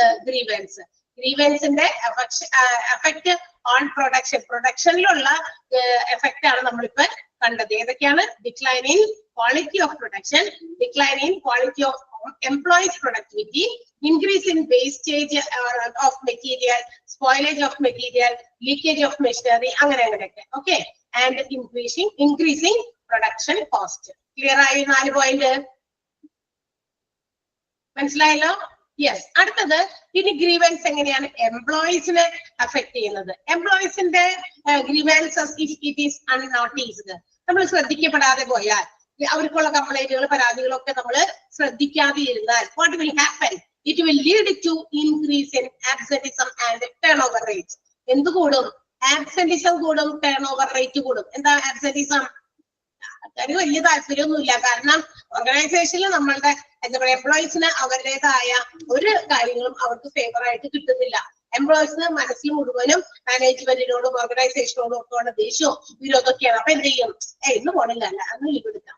ഓക്കെ, ആബ്സെന്റിസം കൂടും. എന്ന് വെച്ചാൽ ഒരുപാട് എംപ്ലോയീസ് പല തവണയായിട്ട് വെറുതെ ആവശ്യം ഉണ്ടെങ്കിൽ ഇല്ലെങ്കിലൊക്കെ ലീവ് എടുക്കും. കാരണം പോയിട്ട് കാര്യമില്ല. കാരണം അവിടെ നമുക്കൊരു നല്ല അറ്റ്മോസ്ഫിയർ അല്ല കിട്ടുന്നത്. നമ്മളുടെ പരാതികളോ പ്രശ്നങ്ങളോ അവർ കാണുന്നില്ല, കേൾക്കുന്നില്ല, അതിനൊരു നല്ല സൊല്യൂഷൻ തരുന്നില്ല. സോ ഓട്ടോമാറ്റിക്കലി എംപ്ലോയീസിന് അതിനനുസരിച്ച് അതൃപ്തി വരും. സോ അത് എന്തിലേക്ക് നയിക്കും? ആബ്സെന്റിസം പോണ്ട എന്നുള്ള രീതിയിലാകും. അതുപോലെ ടേൺ ഓവർ റേറ്റും കൂടും. എന്താ? ഒരുപാട് പേര് കൂട്ടത്തോടെയൊക്കെ പിരിഞ്ഞു പോകും. വേണ്ട, അവിടുത്തെ ജോലി കൊള്ളില്ല, അവിടെ നമുക്ക് വേണ്ട രീതിയിലുള്ള പരിഗണനയോ അല്ലെങ്കിൽ നമ്മളുടെ പരാതികൾക്ക് എന്തെങ്കിലും സൊല്യൂഷനോ ഒന്നും കിട്ടുന്നില്ല. So better leave. എന്ത് ചെയ്യാ? പെട്ടെന്ന് അവിടുന്ന് എവിടെയെങ്കിലും ഓടിപ്പോകുക, അത്രേ ഉള്ളൂ. അപ്പൊ അത് വർദ്ധിക്കും. ഏത്? എംപ്ലോയീസിനെ എഫക്ട് ചെയ്യുന്ന ഗ്രീവൻസ് ഇങ്ങനെയാണ്. എംപ്ലോയീസുമായി ബന്ധപ്പെട്ട ഗ്രീവൻസ് എഫക്ട് ചെയ്യുന്നത്, ഒന്ന്, അവര് കൂടുതൽ പേര് ആബ്സെന്റിസം കാണിക്കുക അല്ലെങ്കിൽ ടേൺ ഓവർ റേറ്റ് കൂടുക. Then lower commitment level, honesty and discipline.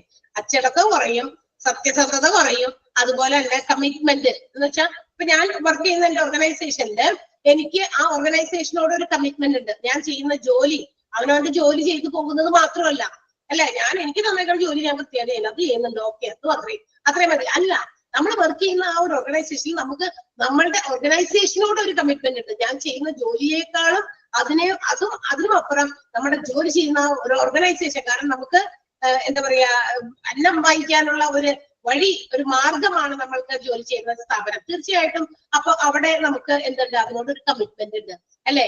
എന്റെ എന്നുള്ള ഒരു പരിഗണന, എന്ത് ഞാൻ ജോലി ചെയ്യുന്ന ഇടം എന്റേതാണ്, എനിക്ക് അങ്ങനെ ഒരു ഫീലിംഗ് എംപ്ലോയീസിന്റെ ഇടയിൽ വരണം. അതെങ്ങനെയാണെങ്കിൽ നല്ല മാനേജ്മെന്റ്, നല്ല റിലേഷൻസിലുള്ള മാനേജ്മെന്റ് ഒക്കെ ഉണ്ടെങ്കിൽ അത് ഉണ്ടാവുള്ളൂ.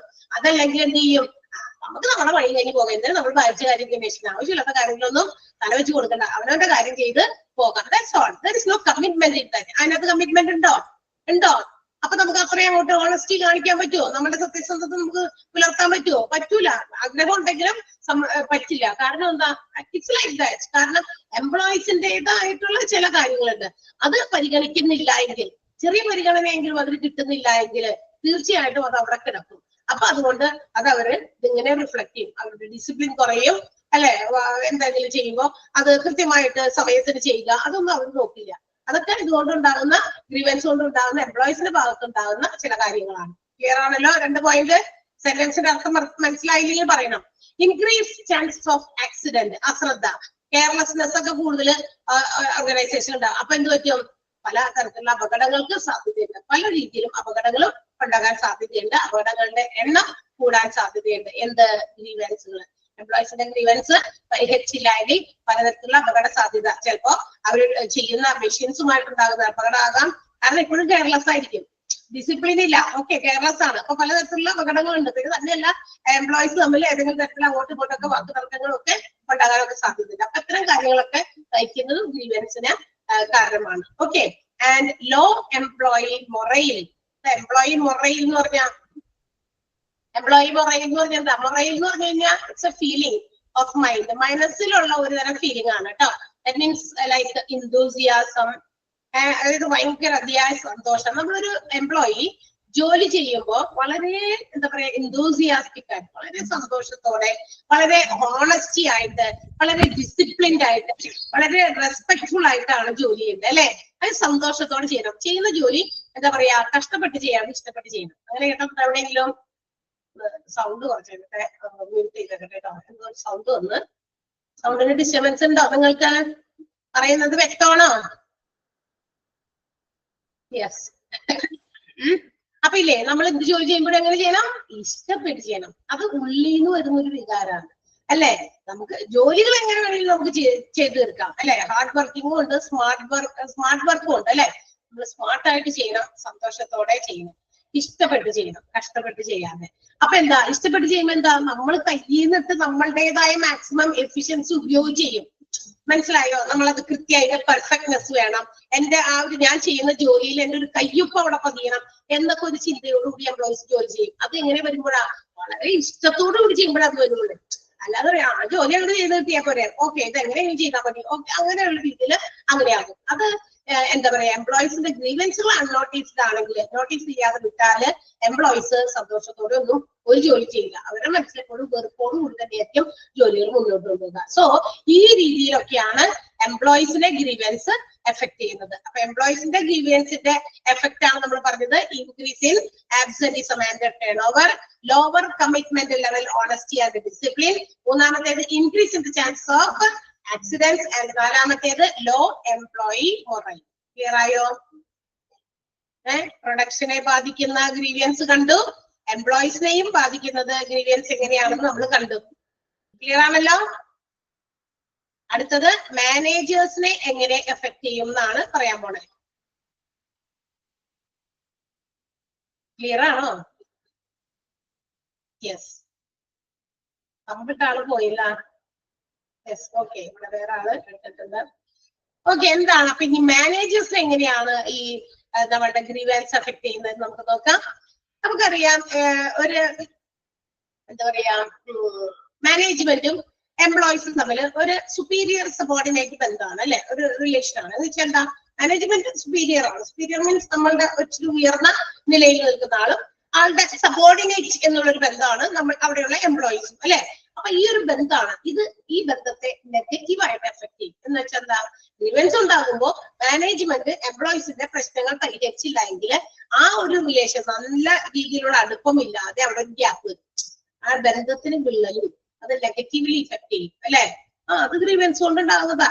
കംപ്ലൈന്റുകളും പരാതികളും ഒക്കെ ഉണ്ടെങ്കിൽ ഇതൊക്കെ പരിഹരിച്ചില്ല എങ്കിൽ ഈ ഒരു ബന്ധം താറുമാറായി പോകും. അത് നെഗറ്റീവ് ഇഫക്റ്റ് വരെ കൊണ്ടുപോകും. മനസ്സിൽ മുഴുവൻ എംപ്ലോയീസിന് മാനേജ്മെന്റിനോടുള്ള വെറുപ്പൊക്കെ അങ്ങനെ റിഫ്ലക്ട് ചെയ്ത് നിൽക്കും.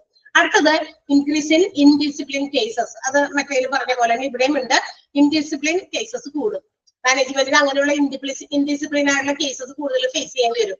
എംപ്ലോയീസ് ചുവയിൽ നേരമൊന്നും വരില്ല, അല്ല നേരത്തിനും കാലത്തൊന്നും വരില്ല. ചെയ്യുന്ന ജോലി അവിടെ കുത്തിയിരുന്ന് മര്യാദയ്ക്കൊന്നും ചെയ്യില്ല, അങ്ങോട്ട് ഇവിടെ കൂടി നടക്കുക അല്ലെങ്കിൽ തോന്നി പോലെ നടക്കുക. അപ്പൊ അങ്ങനത്തെ കേസസുകളെ കൂടുതൽ ഡീൽ ചെയ്യേണ്ടി വരും മാനേജർമാര്. കാരണം എന്താ, അവർക്ക് പ്രശ്നങ്ങൾ പരിഹരിക്കുമ്പോ ആ പ്രശ്നപരിഹാരം നല്ല രീതിയിൽ നടത്തിയില്ല എങ്കിൽ അതുപോലെ എംപ്ലോയീസ് ഉഴപ്പ് കാണിക്കും. ആ ഉഴപ്പിനെ ഒരുപാട് ഫേസ് ചെയ്യേണ്ടി വരാം നമ്മുടെ മാനേജേഴ്സ് കേട്ടോ, മാനേജ്മെന്റ്. ഇനി creates atmosphere of disturbance of or turn oil. Turn oil എന്ന് പറഞ്ഞാൽ എന്താ? ടേൺ ഓയിൽ എന്ന് പറഞ്ഞു കഴിഞ്ഞാൽ മടുപ്പ്, അല്ലെ, പലതരത്തിലുള്ള ആശയക്കുഴപ്പങ്ങള് അങ്ങനെയൊക്കെയുള്ള കാര്യങ്ങളാണ്. ഇതിലേക്കൊക്കെ നയിക്കും. അറ്റ്മോസ്ഫിയർ ഓഫ് ഡിസ്റ്റർബൻസ് ആണ്. ഡിസ്റ്റർബൻസ് എന്ന് പറഞ്ഞാൽ എന്താണ്? നമ്മുടെ എന്താ പറയാ, പലതരത്തിലുള്ള ശല്യം, അതായത് നമ്മളുടെ എംപ്ലോയീസിന്റെ ഇടയിലുള്ള പ്രശ്നങ്ങളൊക്കെ ബുദ്ധിമുട്ടുകളൊക്കെ പരിഹരിക്കാണ്ട് പോയി കഴിഞ്ഞാൽ പലതരത്തിലുള്ള കുഴപ്പങ്ങൾ, പല കലഹങ്ങളിലേക്ക് തന്നെ പോകും. കലഹം, അതാണ് നമ്മുടെ ടേൺ ഓയിൽ എന്ന് പറയുന്നത്. അപ്പൊ കലഹങ്ങളോ അല്ലെങ്കിൽ മറ്റു തരത്തിലുള്ള ശല്യപ്പെടുത്തലുകളിലേക്കും ഒക്കെ പോകും. അവർ ശല്യം ചെയ്യും ആര്? എംപ്ലോയീസ് മാനേജ്മെന്റിനെ പല രീതിയിലും. ചിലപ്പോ സ്ട്രൈക്ക് ആയിട്ടോ, ചിലപ്പോ വല്ല ലോക്കൗട്ട് ആയിട്ടോ, ചിലപ്പോ ഒരു പൊടി പിടിക്കലൊക്കെ ആയിട്ടോ, അങ്ങനെയൊക്കെ. മനസ്സിലായോ? അങ്ങനെ ഒരു അറ്റ്മോസ്ഫിയർ കൊണ്ടുവരാനും സാധ്യതയുണ്ട്. അപ്പൊ മാനേജ്മെന്റ് അതിനെ ഫേസ് ചെയ്യേണ്ടി വരും. Increases the degree of supervision, control and follow up. ഇത്തരം സാഹചര്യങ്ങളിൽ മാനേജ്മെന്റിനോടുള്ള അടുപ്പം എംപ്ലോയീസിന്റെ കുറയുമല്ലോ, തീർച്ചയായിട്ടും. കുറയുമ്പോ ഇവർ എന്ത് ചെയ്യേണ്ടി വരും? ഇടയ്ക്കിടയ്ക്ക് പോയി സൂപ്പർവിഷൻ നടത്തേണ്ടി വരും. എംപ്ലോയീസ് ജോലി ചെയ്യണ്ടോ എന്ന്. കാരണം എന്താ? ജോലി ചെയ്യില്ല മര്യാദയ്ക്കുന്ന ആർക്ക് ഉറപ്പായി?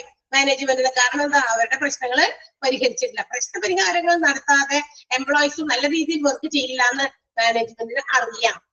പക്ഷെ അതിന് നല്ലൊരു സൊല്യൂഷൻ കിട്ടിയിട്ടില്ല, അതുകൊണ്ട് അവർക്ക് അത് കൊടുത്തിട്ടില്ല. അതുകൊണ്ട് എന്തായാലും ഇടയ്ക്കിടയ്ക്ക് സൂപ്പർവൈസ് ചെയ്യേണ്ടി വരും. അവർക്ക് വേണ്ട കൺട്രോൾ, നിയന്ത്രണങ്ങൾ ഏർപ്പെടുത്തേണ്ടി വരും. ഇടയ്ക്കിടയ്ക്ക് ഫോളോ അപ്പ് ചെയ്തുകൊണ്ടിരിക്കും. ഇതൊക്കെ മാനേജ്മെന്റ് ചെയ്യേണ്ട കാര്യങ്ങളാണ്. എപ്പോൾ ഗ്രീവൻസുകളൊന്നും സോൾവ് ചെയ്തില്ല എങ്കിൽ. ക്ലിയർ ആയോ? അപ്പൊ നമ്മുടെ ഗ്രീവൻസ് എന്തിനെയൊക്കെ എഫക്ട് ചെയ്യും? പ്രൊഡക്ഷനെ എഫക്ട് ചെയ്യും, എംപ്ലോയീസിനെയും എഫക്ട് ചെയ്യും, മാനേജേഴ്സിനെയും എഫക്ട് ചെയ്യും. ക്ലിയർ ആയല്ലോ?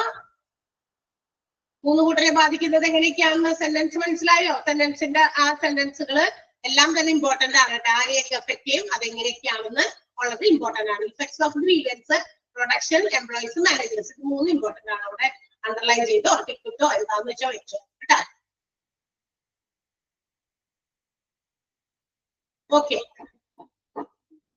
അടുത്ത പോവാം. മറ്റേത് കലഹമാണ് കേട്ടോ, കലഹം. ടേൺ ഓയിൽ എന്ന് പറഞ്ഞാൽ കലഹം.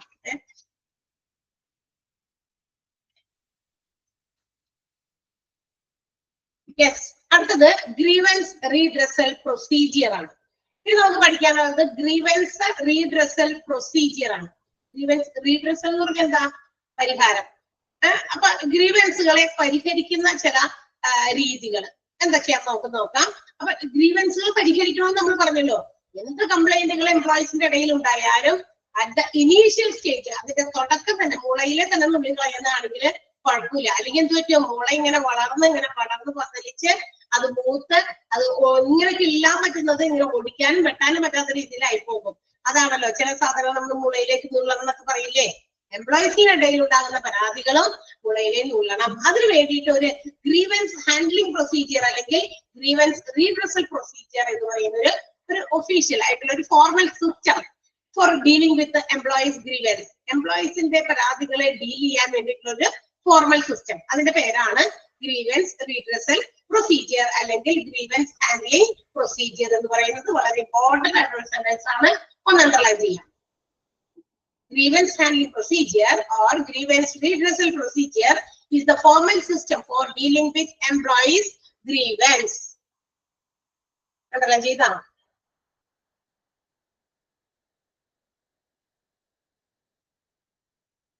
ഇനി അപ്പൊ ഈ ഗ്രീവൻസുകളെ അണ്ടർലൈൻ ചെയ്തോ എല്ലാവരും? ഉറക്കം വരുന്നുണ്ടോ? ഉറങ്ങിയതേ. ഓക്കെ, എല്ലാരും ലൈവാണ്, ഉറങ്ങിയിട്ടില്ല. ഓക്കെ, അപ്പൊ ഈ ഗ്രീവൻസുകളുടെ എങ്ങനെ നമുക്ക് അതിനെ ഹാൻഡിൽ ചെയ്യാൻ പറ്റും? It's not a single step or easy step. ഈ ഗ്രീവൻസുകളൊക്കെ ഹാൻഡിൽ ചെയ്യാൻ പറഞ്ഞാൽ അത്ര എളുപ്പമുള്ള കാര്യമൊന്നുമല്ല.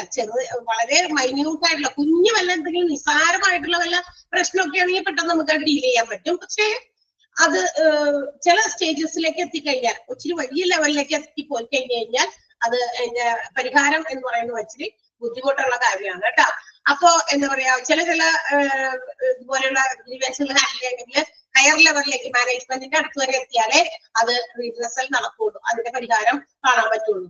അത് ചെറുതിലേ ആണെങ്കിൽ ചിലപ്പോ അവിടെ തന്നെ എംപ്ലോയീസിന്റെ ഇടയിൽ വെച്ച് അവർ തന്നെ പറഞ്ഞ് സംസാരിച്ച് പറയുകയും ചെയ്തൊക്കെ അങ്ങോട്ടും ഇങ്ങോട്ടൊക്കെ അതിന്റെ പ്രശ്നങ്ങൾ ചിലതൊക്കെ തീർക്കാൻ പറ്റും, കോംപ്രമൈസ് ചെയ്യാൻ പറ്റും. പക്ഷെ ചിലതുകളൊക്കെ അങ്ങനെ കൂട്ടി ഇട്ടിരുന്നു, അല്ലെങ്കിൽ അതിന്റെ കാഠിന്യം ഗൗരവം മനസ്സിലാക്കാതെ അവിടെ കിടന്നത് വഷളായി പിന്നീട് അത് ടോപ്പ് ഹയർ മാനേജ്മെന്റിലേക്കൊക്കെ എത്തിച്ച് മുകളിലേക്ക് കൊണ്ടുപോയി ഏറ്റവും മുകളിലുള്ള ആളുകളുടെ അടുത്ത് എത്തുമ്പോഴോ ചിലപ്പോൾ അതിന് പരിഹാരം ഉണ്ടാകുള്ളൂ അല്ലെ.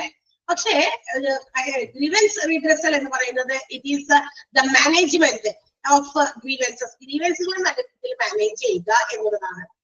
എന്നാൽ മാത്രമേ ഒരു ഓർഗനൈസേഷന്റെ ഹെൽത്ത് കണ്ടീഷൻ ഓക്കെ ആവുള്ളൂ. ഓർഗനൈസേഷന്റെ ആരോഗ്യം എന്ന് പറയുന്നത് അവിടുത്തെ എംപ്ലോയീസിന്റെ ആരോഗ്യമാണ്. അതെങ്ങനെ എംപ്ലോയീസിന്റെ മെന്റൽ ആരോഗ്യമുണ്ട്, അതുപോലെ തന്നെ അവരുടെ ഫിസിക്കൽ ആരോഗ്യമുണ്ട്. ഈ രണ്ടും ചേർന്നാല ഓർഗനൈസേഷന്റെ ഹെൽത്ത് എന്ന് നമുക്ക് പറയാൻ പറ്റുള്ളൂ. അതിനെ കുറിച്ച് കൂടുതൽ നമുക്ക് ഡീറ്റെയിൽ ആയിട്ട് വേറൊരു പോർഷനിൽ പഠിക്കാനുണ്ട്. സോ അന്നേരം നമുക്ക് പഠിക്കാം. ഇനി ഒരു ചെറിയ ഓർഗനൈസേഷനിലൊക്കെ ഉണ്ടല്ലോ, വളരെ ചെറിയ കുഞ്ഞു ഓർഗനൈസേഷൻ ഒക്കെ ആണെങ്കിൽ there will be only less number of employees there അല്ലെ. അതെ, കുറച്ച് ജോലിക്കാരൊക്കെ അല്ലേ ഉണ്ടാവുള്ളൂ. ചെറിയ ഓർഗനൈസേഷൻ ഒക്കെ ആണെങ്കിൽ അവിടെ കുറച്ച് ഒരു 3-4 പേര് അല്ലെങ്കിൽ 10-15 പേര് അത്രയും എംപ്ലോയീസ് ഒക്കെ ഉണ്ടാവുള്ളൂ.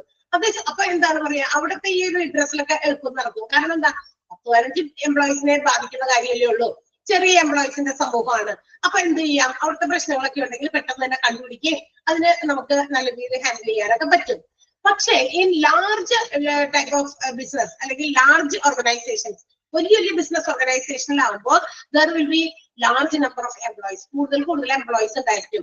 അപ്പൊ എന്ത് പറ്റും, അവിടെ നമ്മളുടെ മാനേജ്മെന്റ്, ഈ പറയുന്ന ഗ്രീവൻസ് ഹാൻഡ്ലിംഗ് മാനേജ്മെന്റ് എന്ന് പറയുന്നത് അത് നമ്മളുടെ എന്താ പറയാ കുറച്ച് ലെവൽ മുകളിലേക്ക് പോകേണ്ടി വരും. കാരണം അവിടെ എംപ്ലോയീസിന്റെ എണ്ണം കൂടുതലാണ്. ഈ എല്ലാ എംപ്ലോയീസിന്റെയും പ്രശ്നങ്ങളും പരാതികളും കേട്ട് അതിന് പരിഹാരം ഉണ്ടാക്കാൻ ചിലപ്പോ ആ ഒരു ഏതെങ്കിലും ഒരു പർട്ടിക്കുലർ പേഴ്സണോ അല്ലെങ്കിൽ ഒരു പ്രത്യേക ഗ്രൂപ്പിനോ പറ്റൂല. അപ്പൊ അത് ടോപ്പ് ലെവൽ മാനേജ്മെന്റിലേക്ക് കൊടുത്ത് ഒരു സൊല്യൂഷനിലേക്ക് എത്തേണ്ടി വരും. ക്ലിയർ ആയോ? ഒന്നാമത്തെ സെന്റൻസ് നിങ്ങൾ ഫസ്റ്റ് കുഞ്ഞു പാരഗ്രാഫിൽ അണ്ടർലൈൻ ചെയ്തു. രണ്ടാമത് നിങ്ങൾ അണ്ടർലൈൻ ചെയ്യേണ്ടത് ഇതാണ്, എ ഗ്രീവൻസ്. മൂന്നാമത്തെ ആ ഒരു പാരഗ്രാഫ് പോലെ ഒരു ഒറ്റ സെന്റൻസ് ഉള്ളൂ. A grievance handling procedure is essential in a large organization because the number of employees and hierarchical levels are more. Hierarchical level കൂടുതലാണ്, എംപ്ലോയീസിന്റെ എണ്ണം കൂടുതലാണ്. അതുകൊണ്ട് തീർച്ചയായും വലിയ ഓർഗനൈസേഷനിൽ നല്ലൊരു ഗ്രീവൻസ് ഹാൻഡ്ലിംഗ് പ്രൊസീജിയർ ഉണ്ടായിരിക്കണം. ആ സെന്റൻസ് അണ്ടർലൈൻ ചെയ്യാം കേട്ടാ.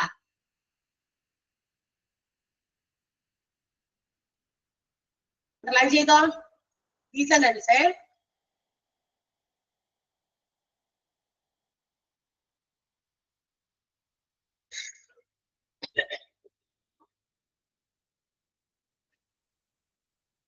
ഓക്കെ, പിന്നെ നമ്മൾ പറഞ്ഞു സ്മോൾ ഓർഗനൈസേഷനിൽ പറഞ്ഞു, അത് അതിൽ വലിയ കാര്യമായിട്ട് എംപ്ലോയീസ് തമ്മിലുള്ള പ്രശ്നങ്ങളൊക്കെ നമുക്ക് ഒരു സാധാരണ ഒരു ഫോർമൽ ആയ രീതിയിൽ എന്ത് ചെയ്യാം, നമുക്ക് അവിടുത്തെ പ്രശ്നങ്ങളൊക്കെ ഹാൻഡിൽ ചെയ്യാൻ പറ്റും. അതേസമയം വലിയ ഓർഗനൈസേഷൻസിൽ എംപ്ലോയീസിന്റെ എണ്ണം കൂടുതലായതുകൊണ്ട് എന്താണ്, എംപ്ലോയീസിന്റെ എണ്ണമല്ല പല ലെവലായിട്ടാണ്. ഏറ്റവും ബോട്ടം ലെവലിലുള്ള എംപ്ലോയീസ്, അതായത് വർക്കേഴ്സിന്റെ വിഭാഗം വരും. അതിനേക്കാൾ കുറച്ചുകൂടി ടോപ്പിലുള്ള ആളുകള്, ജോലിക്കാര്, അതിന്റെയും ടോപ്പിലുള്ള ആളുകള്, അങ്ങനെ പോയി ഹൈറാർക്കിക്കൽ ലെവലിൽ ഇങ്ങനെ ആ ശൃംഖല ശ്രേണി വലുതായി പോകും. അത്തരം ഓർഗനൈസേഷനിൽ തീർച്ചയായിട്ടും ഒരു നല്ല ഗ്രീവൻസ് ഹാൻഡ്ലിംഗ് പ്രൊസീജിയർ ഉണ്ടായിരിക്കണം. ഓക്കെ, അത് ഓർത്തിരിക്കാം. ആ 2 സെന്റൻസ് അതിനകത്ത് അണ്ടർലൈൻ ചെയ്താൽ മതി. ഇനി നമ്മൾ പറയാൻ പോകുന്നത് which are the steps included in grievance handling procedure. അപ്പൊ നമ്മൾ പറഞ്ഞു ഗ്രീവൻസ് ഹാൻഡ്ലിംഗ് എന്ന് പറയുന്നത് അത്ര എളുപ്പമുള്ള ടാസ്ക് അല്ല, അതൊരൊറ്റ കാര്യം കൊണ്ട് നടക്കുന്നതും അല്ല. ഇതിനകത്ത് പടിപടിയായി ചെയ്യേണ്ട ചില കാര്യങ്ങളുണ്ട്. ഗ്രീവൻസിനെ നല്ല രീതിയിൽ നമ്മൾ കൈകാര്യം ചെയ്യണമെങ്കിൽ അതിനകത്ത് ഇൻക്ലൂഡഡ് ആകുന്ന ചില സ്റ്റെപ്സുകളാണ് താഴെ ഒരു ഫ്ലോ ചാർട്ട് പോലെ നിങ്ങൾക്ക് തന്നിരിക്കുന്നത്. അപ്പൊ എന്താണ് ആ ഫ്ലോ ചാർട്ട് പറയുന്നത്? ഒന്നാമത്തേത് ഐഡന്റിഫിക്കേഷൻ ഓഫ് ഗ്രീവൻസ്. എന്താണ് പരാതി, പ്രശ്നം എന്ന് മനസ്സിലാക്കുക. ആദ്യം തന്നെ അത് മനസ്സിലാക്കുക. എന്ത് പ്രശ്ന എംപ്ലോയീസിനുള്ള, എന്ത് പരാതികളാ എംപ്ലോയീസിനുള്ളതെന്ന്. ഓക്കെ, അടുത്തത് ഡിഫൈൻ കറക്റ്റ്ലി. ആ പരാതി എന്താണെന്ന് മനസ്സിലാക്കി കഴിഞ്ഞാൽ അതെ അത് ഇന്നതാണ് എന്ന് നമുക്ക് ഐഡന്റിഫൈ ചെയ്യാൻ പറ്റും. എന്ന് വെച്ചാൽ നമുക്ക് അതിനൊരു ഡെഫിനിഷൻ കൊടുക്കാൻ പറ്റും. ഇതാണ് അവരുടെ പരാതിക്ക് കാരണം. അല്ലെങ്കിൽ അവരുടെ ഗ്രീവൻസുകളുടെ കാരണം അതിന്റെ ഇത് ഇന്നതാണ് എന്നൊരു ഡെഫിനിഷൻ കൊടുക്കാൻ പറ്റും. അതാണ് രണ്ടാമത്തെ സ്റ്റെപ്പ് എന്ന് പറയുന്നത്. ഇനി അടുത്ത എന്താ? ഡാറ്റ കളക്ഷൻ ആണ്. എന്തിനു വേണ്ടി ഡാറ്റ കളക്ട് ചെയ്യണം? ഇതൊന്ന് സോൾവ് ചെയ്യണ്ടേ? ഈ പ്രശ്നം നമുക്ക് സോൾവ് ചെയ്യാൻ വിവിധ സ്രോതസ്സുകളിലൂടെ നമുക്ക് അതുമായി റിലേറ്റഡ് ആയിട്ടുള്ള ഡാറ്റ കളക്ഷൻസ് നടത്താം. ചിലപ്പോൾ ചില വ്യക്തികളെ ബന്ധപ്പെട്ടിട്ടാകാം, ചില ഡാറ്റാസ് പല പുസ്തകങ്ങളോ മറ്റേതെങ്കിലും സാധനങ്ങളൊക്കെ മെറ്റീരിയൽസ് റെഫർ ചെയ്തിട്ടാകാം. ഓക്കെ, അങ്ങനെയൊക്കെ ഏതെങ്കിലും കാര്യങ്ങളിൽ നിന്ന് നമുക്ക് എന്ത് ചെയ്യാം? ഇതിനു വേണ്ടിയിട്ട് ഈ പ്രശ്നം സോൾവ് ചെയ്യാനുള്ള ഡാറ്റാസ് കളക്ട് ചെയ്യാം. ഡാറ്റാസ് കളക്ട് ചെയ്തിട്ട് എന്ത് വേണം? ആ ഡാറ്റയെ നമ്മൾ അനലൈസ് ചെയ്തിട്ട് അതിന് സൊല്യൂഷൻ എന്താണെന്ന് ഡിസൈഡ് ചെയ്യാം. ആ ഡാറ്റയൊക്കെ എടുത്തു വെച്ചിട്ട് ആ ഡാറ്റയിൽ നിന്നൊക്കെ നമ്മൾ മനസ്സിലാക്കി കാര്യങ്ങൾ പഠിച്ച് എടുത്ത് അതിന് ഒരു സൊല്യൂഷൻ ഉണ്ടോ എന്ന് നമുക്ക് നോക്കാം. സൊല്യൂഷൻ കിട്ടിക്കഴിഞ്ഞാൽ, സൊല്യൂഷൻ ഡിസൈഡ് ചെയ്ത് കഴിഞ്ഞാൽ എന്ത് ചെയ്യണം? നമ്മൾ അതിന് വേണ്ടിയിട്ടുള്ള റീഡ്രസ്സിലാണ്, പ്രോംപ്റ്റ് റീഡ്രസ്സിലാണ്. പ്രോംപ്റ്റ് എന്ന് പറഞ്ഞാൽ പെട്ടെന്ന്, എത്രയും പെട്ടെന്ന് അതിന്റെ പരിഹാര മാർഗങ്ങളാണ് നമ്മൾ സ്വീകരിക്കുന്നത്. പരിഹരിക്കാൻ വേണ്ടിയിട്ടുള്ള കാര്യങ്ങൾ എന്തൊക്കെയാണോ അതിന് വേണ്ടിയിട്ടുള്ള നടപടികളൊക്കെ സ്വീകരിക്കും. അതിനുശേഷം last implement and follow up. പെട്ടെന്ന് തന്നെ ആ നടപടി ക്രമങ്ങളൊക്കെ കണ്ടുപിടിച്ചിട്ട് അത് പെട്ടെന്ന് തന്നെ എന്ത് ചെയ്യുക? ഇംപ്ലിമെന്റ് ചെയ്യുക. ഇതാണ് ഈ പ്രശ്നത്തിനുള്ള സൊല്യൂഷൻ. അത് ഇംപ്ലിമെന്റ് ചെയ്യുക. ഇംപ്ലിമെന്റ് ചെയ്താൽ മാത്രം മതിയോ? അല്ല, ഇടയ്ക്കിടയ്ക്ക് അത് വെരിഫൈ ചെയ്തുകൊണ്ടിരിക്കണം. നമ്മളിപ്പോ ഒരു പരിഹാരം കണ്ടുപിടിച്ചു കൊടുത്തു, എംപ്ലോയീസിന്റെ പരാതികൾക്ക് പരിഭാഗങ്ങളൊക്കെ കേട്ട് മനസ്സിലാക്കി അതിന് വേണ്ടിയിട്ടുള്ള ഡാറ്റ ഒക്കെ കളക്ട് ചെയ്ത് നോക്കി അതിൽ നിന്ന് നമ്മൾ കുറെ കാര്യങ്ങൾ മനസ്സിലാക്കി. അപ്പൊ അതിനൊരു സൊല്യൂഷൻ കണ്ടെത്തി. സൊല്യൂഷൻ വേഗം തന്നെ നമ്മൾ എന്ത് ചെയ്തു? പെട്ടെന്നുള്ള റിഗ്രസ് പരിഹരിക്കാൻ വേണ്ടിയിട്ടുള്ള കാര്യങ്ങൾ എടുത്തു, അതിന്റെ നടപടിയും സ്വീകരിച്ചു, അത് നടപ്പിലാക്കുകയും ചെയ്തു. അതിനുശേഷം അത് ഇടയ്ക്കിടയ്ക്ക് ഫോളോ അപ്പ് ചെയ്യണം. അവര് ആ പറഞ്ഞ പരിഹാരമൊക്കെ ചെയ്തതിനു ശേഷം എംപ്ലോയീസ് ഒക്കെ ശരിയായ രീതിയിൽ വർക്ക് ചെയ്യുന്നുണ്ടോ, അവര് പ്രശ്നങ്ങളൊക്കെ മാറിയോ, സങ്കടങ്ങളും പരാതികളൊക്കെ ഒഴിഞ്ഞോ എന്നൊക്കെ ഒന്ന് ഫോളോ അപ്പ് ചെയ്ത് നോക്കണം. ഓക്കെ, സോ ഇതാണ് ഒരു ഗ്രീവിയൻസ് ഹാൻഡ്ലിംഗ് പ്രൊസീജിയറിന്റെ പ്രധാനപ്പെട്ട സ്റ്റെപ്പുകൾ. 6 സ്റ്റെപ്പുകളിലായിട്ടാണ് കിടക്കുന്നത്. അതിങ്ങനെ ഫ്ലോ ആയിട്ട് തന്നെയാണ്. ആ ഓർഡർ തെറ്റാൻ പാടില്ല. ഫ്ലോ ചാർട്ട് വളരെ ഇമ്പോർട്ടന്റ് ആണ് കേട്ടോ. ഒന്ന് അണ്ടർലൈൻ ചെയ്യോ, ടിക്കറ്റ് വെച്ചോ. Steps involved in grievance handling procedure: identification of grievances defined correctly, data collection, analyze and solve, prompt redressal, implementation and follow up.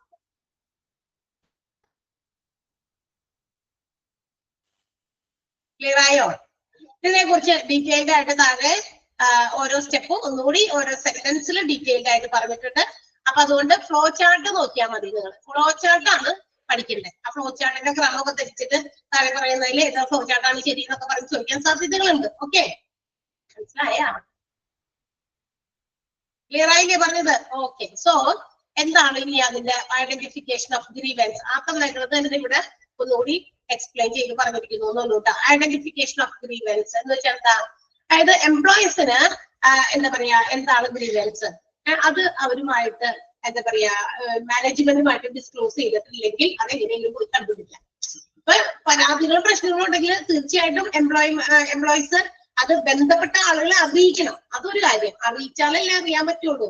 എനിക്ക് എന്തെങ്കിലും പോരായ്മയോ കുഴപ്പമുണ്ടോന്നുണ്ടെങ്കിൽ നിങ്ങൾ എന്നോട് പറഞ്ഞാലേ എനിക്ക് അറിയാൻ പറ്റുള്ളൂ, അല്ലേ? അങ്ങനെയല്ലേ?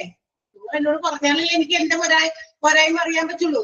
ചിലപ്പോ ഞാൻ ഇങ്ങനെയാണ്, എന്റെ രീതിയിലാണ് ഞാൻ ചെയ്തുകൊണ്ടിരിക്കുന്നത്. പക്ഷേ അത് എല്ലാവർക്കും ചിലപ്പോൾ ചില ആളുകളുടെ കാര്യങ്ങൾ ഫോളോ ചെയ്യാൻ പറ്റിയെന്ന് വരില്ല. അപ്പൊ നിങ്ങൾ എന്ത് ചെയ്യും? പറയും, അല്ലെ? ആദ്യമൊക്കെ ഒന്നൊക്കെ പറഞ്ഞു അതൊക്കെ അല്ലെ? ഓരോരുത്തർക്കും അവരവരുടേതായ രീതിയുണ്ട്. ആ രീതിയിലായിരിക്കും കാര്യങ്ങൾ നടത്തുക, പ്രവർത്തിക്കുകയോ പറയുകയോ ഒക്കെ ചെയ്യുന്നത് ചെയ്യാം. പക്ഷെ അത് ചില ആളുകൾക്ക് ചിലപ്പോൾ അത് ക്ലിയർ ആയില്ല, അല്ലെങ്കിൽ അത് എന്താണെന്ന് മേക്ക് ഔട്ട് ചെയ്യാൻ പറ്റിയില്ല എങ്കിൽ എന്ത് ചെയ്യും? അത് നമ്മളോട് പറയും. പറയുമ്പോഴും നമുക്കത് മനസ്സിലാകാം. അതുപോലെ തന്നെ employees if they have some grievance should be brought into the notice of management. Management നോട്ടീസിൽ പെടുത്തണം. പക്ഷെ അങ്ങനെ നോട്ടീസിൽ പെടുത്താത്ത എന്തെങ്കിലും ഗ്രീവൻസുകൾ ഉണ്ടെങ്കിൽ എന്ത് ചെയ്യണം? അത് ഐഡന്റിഫൈ ചെയ്യുക. അതാണ് ഒന്നാമത്തെ കാര്യം. ഗ്രീവൻസ് എന്താണെന്ന് ഐഡന്റിഫൈ ചെയ്യാം കേട്ടോ. നോക്കിയേ, those grievances of employees which are not being disclosed must be recognized by the management. മാനേജ്മെന്റിനെ അറിയിക്കാത്ത ഏതെങ്കിലും തരത്തിലുള്ള പരാതികൾ എംപ്ലോയീസിന് ഉണ്ടെങ്കിൽ അത് പോയി കണ്ടെത്തണം. ഐഡന്റിഫിക്കേഷൻ. Is it clear? പറഞ്ഞിട്ടുണ്ടെങ്കിൽ പിന്നെ അവരോട് പോയി അന്വേഷിക്കണ്ട, ഓൾറെഡി നമ്മൾ അറിഞ്ഞു. അതല്ല എങ്കിൽ അവിടെ പോയിട്ട് അവര് എംപ്ലോയീസുമായി ഡിസ്കസ് ചെയ്തൊക്കെ കാര്യങ്ങൾ മനസ്സിലാക്കുക, അത്രേ ഉള്ളൂ. അടുത്തത് ഡിഫൈൻ കറക്റ്റ്ലി. അവരുടെ കാര്യങ്ങൾ മനസ്സിലാക്കി കഴിഞ്ഞു കഴിഞ്ഞാൽ അതിനെ കൃത്യമായി ഡിഫൈൻ ചെയ്യുക. എന്ന് വെച്ചാൽ അതിന്റെ ഒരു ഡെഫിനിഷൻ, ഇതാണ് ഇവരുടെ ഗ്രീവൻസിന് കാരണം. കണ്ടോ, ഒരു ഡെഫിനിഷൻ കിട്ടണം. ഇന്നതാണ് അവരുടെ പരാതികൾക്ക് കാരണം, ഇന്നതാണ് അവരുടെ പരാതി, ആ പരാതി എന്താണെന്ന് കറക്റ്റ് ആയിട്ട് ഡിഫൈൻ ചെയ്യണം. അവരിങ്ങനെ പലതൊക്കെ ഇങ്ങനെ നമ്മളോട് പറഞ്ഞിട്ടുണ്ടായിരിക്കും, എംപ്ലോയീസ് എല്ലാവരും കൂടി ചേർന്നിട്ട് മാനേജ്മെന്റിനോട് ഞങ്ങൾക്ക് ഇതാണ് ഞങ്ങളുടെ പരാതികൾ എന്ന് പറഞ്ഞ് ഒരുപാട് കാര്യങ്ങൾ ഷെയർ ചെയ്തിട്ടുണ്ടാവും. അതിന് നമ്മളൊരു ക്ലിയർ കട്ട് ആയിട്ട് ഒരു ഡെഫിനിഷൻ, ഒരു നിർവചനം, ഒരു ഇതാക്കി കൊടുക്കണം. മനസ്സിലായോ? അതെന്താണെന്ന് കൃത്യമായിട്ട് ഡിഫൈൻ ചെയ്യണം. അതാണ് രണ്ടാമത്തെ സ്റ്റെപ്പ്. ഇനി അതിനുശേഷം എന്താ ചെയ്യേണ്ടത്? We have to collect data for making some solution. ഇതിനൊരു സൊല്യൂഷൻ കൊണ്ടുവരാൻ വേണ്ടിയിട്ട്, അല്ലെങ്കിൽ ഇതുമായി ബന്ധപ്പെട്ടിട്ടുള്ള സത്യാവസ്ഥ അന്വേഷിക്കാൻ വേണ്ടിയിട്ട്, അതിന് വേണ്ടിയിട്ടുള്ള ഏത് സോഴ്സ് നിന്നായാലും അതിന് വേണ്ടിയിട്ടുള്ള ഡാറ്റാസ് കളക്ട് ചെയ്യണം. Okay, every data related to grievance must be gathered from all sources and after that it should be classified as facts, data, opinion, etc. കണ്ടോ? അതിൽ നിന്ന് സത്യാവസ്ഥകളും അതുപോലെ ഒരു അഭിപ്രായങ്ങളും ഒക്കെ മേടിച്ചിട്ടുണ്ടാവും. ഇതൊക്കെ നമ്മൾ കളക്ട് ചെയ്തിട്ട് അതൊക്കെ തരംതിരിക്കണം. കണ്ടോ? മനസ്സിലായി? കളക്ട് ചെയ്തു, ഇത് ചിലരുടെ അഭിപ്രായം, ഇതാണ് സത്യം, അങ്ങനെ ഇങ്ങനെ പലതും ഉണ്ട്. ഇതെല്ലാം കൂടി ഒരുമിച്ചായിരിക്കും നമുക്ക് കിട്ടുക. നമ്മൾ അതിനെ ക്ലാസിഫൈ ചെയ്ത് കൃത്യമായിട്ട് അതിനെ മനസ്സിലാക്കുക. അതാണ് ഡാറ്റ കളക്ഷൻ.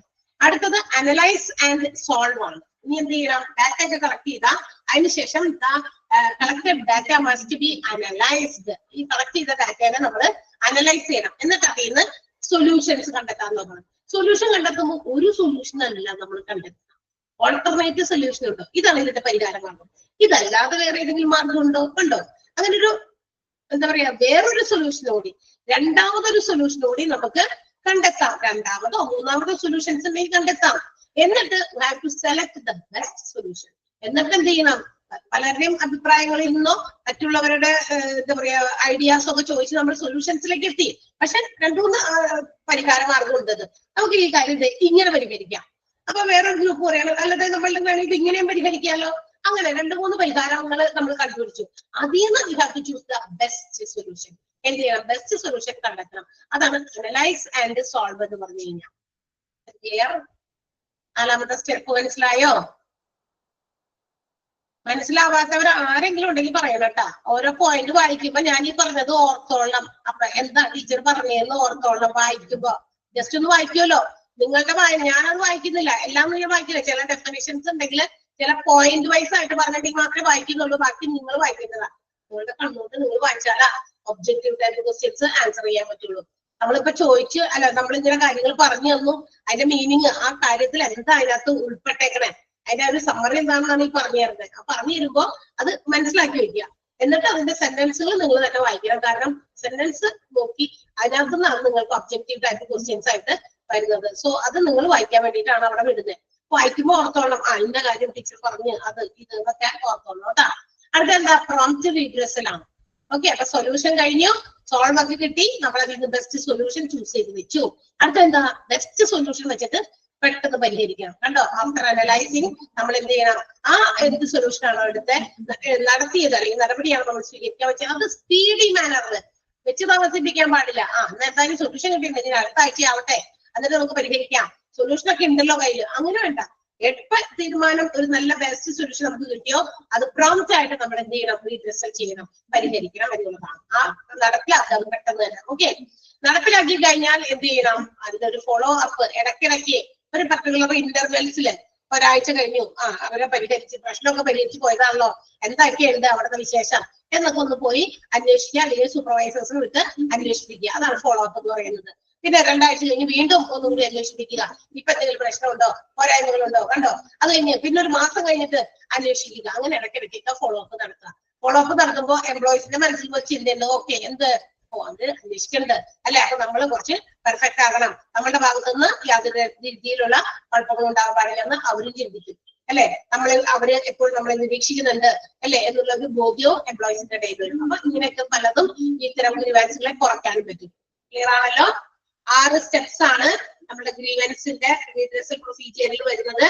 അതിൽ നമ്മളുടെ ഈ ഫ്ലോ ചാർട്ട് ആണ് നമുക്ക് അതിനകത്ത് ഇമ്പോർട്ടന്റ് ആയിട്ട് വരുന്നത്. അതിനെ തന്നെ എക്സ്പ്ലെയിൻ ചെയ്തിരിക്കുന്നതാണ് ഓരോ പോയിന്റിലും. എക്സ്പ്ലനേഷനേക്കാൾ നമുക്ക് ആ ഫ്ലോ ചാർട്ട് ആണ് ഇമ്പോർട്ടന്റ്. എക്സ്പ്ലനേഷൻസ് വായിക്കേണ്ടതെന്ന് ഞാൻ പറയുന്നില്ല, വായിച്ച് മനസ്സിലാക്കണം എന്താണ് ഓരോ സ്റ്റെപ്പും എന്തിനെ സൂചിപ്പിക്കുന്നു എന്ന്. ക്ലിയർ ആയില്ലേ? മനസ്സിലായോ എല്ലാവർക്കും? യെസ്. അടുത്തത് ഇതിനു വേണ്ടിയിട്ട് ഒരു മെഷീനറി, ഒരു ഇൻഡസ്ട്രിയൽ ഡിസ്പ്യൂട്ട്സ് ആക്ട് 1947 എന്ന് പറയുന്ന ഈ ഗ്രീവൻസുകളെ മാത്രം സോൾവ് ചെയ്യാനുള്ള ഒരു ആക്ട് ഉണ്ടാക്കിയിട്ടുണ്ട്. ഇൻഡസ്ട്രിയൽ ഡിസ്പ്യൂട്ട്സ് ആക്ട് 1947 ആണ്. ആക്ടുകൾ എന്ന് പറഞ്ഞാൽ എന്താ? ആക്ട് ഇങ്ങനെ എപ്പോഴാണ് ഇങ്ങനെ ഒരു ആക്ടുകളൊക്കെ നിലവിൽ വരിക? നിയമങ്ങൾ എങ്ങനെയാണ്? ഇതൊന്നും നിയമമല്ലേ? ആക്ട് എന്ന് പറഞ്ഞാൽ എന്താ? എന്തെങ്കിലും തരത്തിലുള്ള നിയമങ്ങൾ ഉൾക്കൊള്ളുന്ന ചില കാര്യങ്ങളാണ് അല്ലെ? നിയമങ്ങളൊക്കെ വരുന്നത് എപ്പോഴാണ്? അല്ല, നിയമങ്ങൾ എങ്ങനെ ഉണ്ടാകണേ? ഏതെങ്കിലും ഒരു പ്രത്യേക കാര്യം സംഭവിക്കുമ്പോഴാണ് നിയമങ്ങൾ വരുള്ളൂ. ഇപ്പൊ റോഡ് ആക്സിഡന്റുകൾ കൂടുന്നുണ്ട് ഒരുപാട്. അതുകൊണ്ട് റോഡ് എന്താ പറയാ, ലൈസൻസ് കൊടുക്കുന്നതിലും വണ്ടികൾക്ക് ലൈസൻസ് കൊടുക്കുന്നതിലും ഒക്കെ ഒരുപാട് കൺട്രോളിങ് നിയന്ത്രണങ്ങൾ ഏർപ്പെടുത്തുന്നുണ്ട് ഇപ്പൊ അല്ലെ? പുതിയ പുതിയ നിയമങ്ങൾ കൊണ്ടുവരുന്നു എന്നൊക്കെ പറയുന്നുണ്ട്. എന്തുകൊണ്ടാ? Because of the increase in number of accidents. അത് തന്നെയാണ്. കൂടുതൽ ആളുകളുടെ എന്താ പറയാ ആക്സിഡന്റ് ആകുന്നു. കുട്ടികള് ലൈസൻസ് എന്താ പറയാ പ്രായം പൂർത്തിയാകാത്ത കുട്ടികള് ലൈസൻസ് ഇല്ലാത്ത വെറുതെ വണ്ടി ഓടിച്ച് നടക്കുന്നു. അങ്ങനെയൊക്കെ വരുമ്പോൾ ഒരുപാട് റെസ്ട്രിക്ഷൻസ് കൊണ്ടുവരാൻ, ഇതിനൊക്കെ ഒരു കൺട്രോൾ കൊണ്ടുവരാൻ വേണ്ടിയിട്ടാണ് അത്തരം കൂടുതൽ അഡീഷണൽ ആയിട്ടുള്ള റോഡ് ലോസ് ഒക്കെ കൊണ്ടുവരുന്നത്, നിയമങ്ങൾ കൊണ്ടുവരുന്നത് അല്ലെ? അതുപോലെ ഒരു ഇൻഡസ്ട്രിയൽ ഡിസ്പ്യൂട്ട്സ് ആക്ട് ഉണ്ടാക്കി വെച്ചിട്ടുണ്ട്. ഇതുപോലെയുള്ള തർക്കങ്ങൾ എംപ്ലോയീസിന്റെ ഇടയിൽ അവരുടെ പ്രശ്നങ്ങളൊക്കെ പരിഹരിക്കാൻ വേണ്ടി. അപ്പൊ എന്തൊക്കെയോ പ്രശ്നങ്ങൾ കർണാടക മുതലുണ്ട്. ബിസിനസ് സ്ഥാപനങ്ങളൊക്കെ ഇന്ന് തുടങ്ങി ഉണ്ടായതല്ല. ഇതിപ്പോ ലേറ്റസ്റ്റ് ആയിട്ടുള്ള പുതിയ എസ്റ്റാബ്ലിഷ്മെന്റുകളൊന്നും അല്ല. പല ഓർഗനൈസേഷൻസും ഒരുപാട് കാലഘട്ടം മുമ്പേ പല ആളുകളും ബിസിനസ് ചെയ്ത ഒത്തിരി നല്ല നല്ല ബിസിനസ്മാൻമാരുണ്ടായിരുന്നു. അപ്പൊ ബിസിനസിന്റെ ഇടയിൽ അകത്തുണ്ടാകുന്ന ചില പ്രശ്നങ്ങൾക്കൊക്കെ എന്തെങ്കിലുമൊക്കെ തരത്തിലുള്ള തർക്കങ്ങളൊക്കെ വന്നപ്പോൾ ആ തർക്കങ്ങളൊക്കെ പരിഹരിച്ചു കൊണ്ടുവന്നിരിക്കുന്ന നിയമങ്ങളൊക്കെ ഈ പറഞ്ഞ ആക്ടിനകത്ത് ഒരുപാട് ഉൾപ്പെടുത്തിയിട്ടുണ്ട്. ആക്ടിനെ കുറിച്ച് ഒരുപാട് നമുക്ക് ഈ ചാപ്റ്ററിന്റെ ബാക്കി ഭാഗത്ത് പഠിക്കാനുണ്ട്. പക്ഷെ നമുക്കത് അടുത്ത ദിവസം പഠിച്ചാൽ മതി. ഇന്ന് നമുക്ക് പഠിച്ചാൽ എല്ലാവരും നമുക്ക് ബുദ്ധിമുട്ട്. ഓക്കെ, ഇന്നത്തെ മതി. നമ്മളിത് കുറച്ച് കമ്പയർ ടു മറ്റേ ഇത് നമ്മൾ ഇച്ചിരി കൂടുതൽ എടുത്തിട്ടുണ്ട്. Okay, yes. അപ്പൊ നന്നായിട്ട് വായിച്ചു നോക്കിയിട്ട് അങ്ങ് വരില്ല എല്ലാവരും? വായിച്ചു നോക്കി വരുമോ? ഓക്കെ, അപ്പൊ ഗുഡ്. അപ്പൊ എല്ലാവരും നന്നായിട്ട് വായിച്ചൊക്കെ നോക്കി അണ്ടർലൈൻ ചെയ്യുന്നതൊക്കെ പഠിക്കാട്ടോ. Okay, see you. Thank U.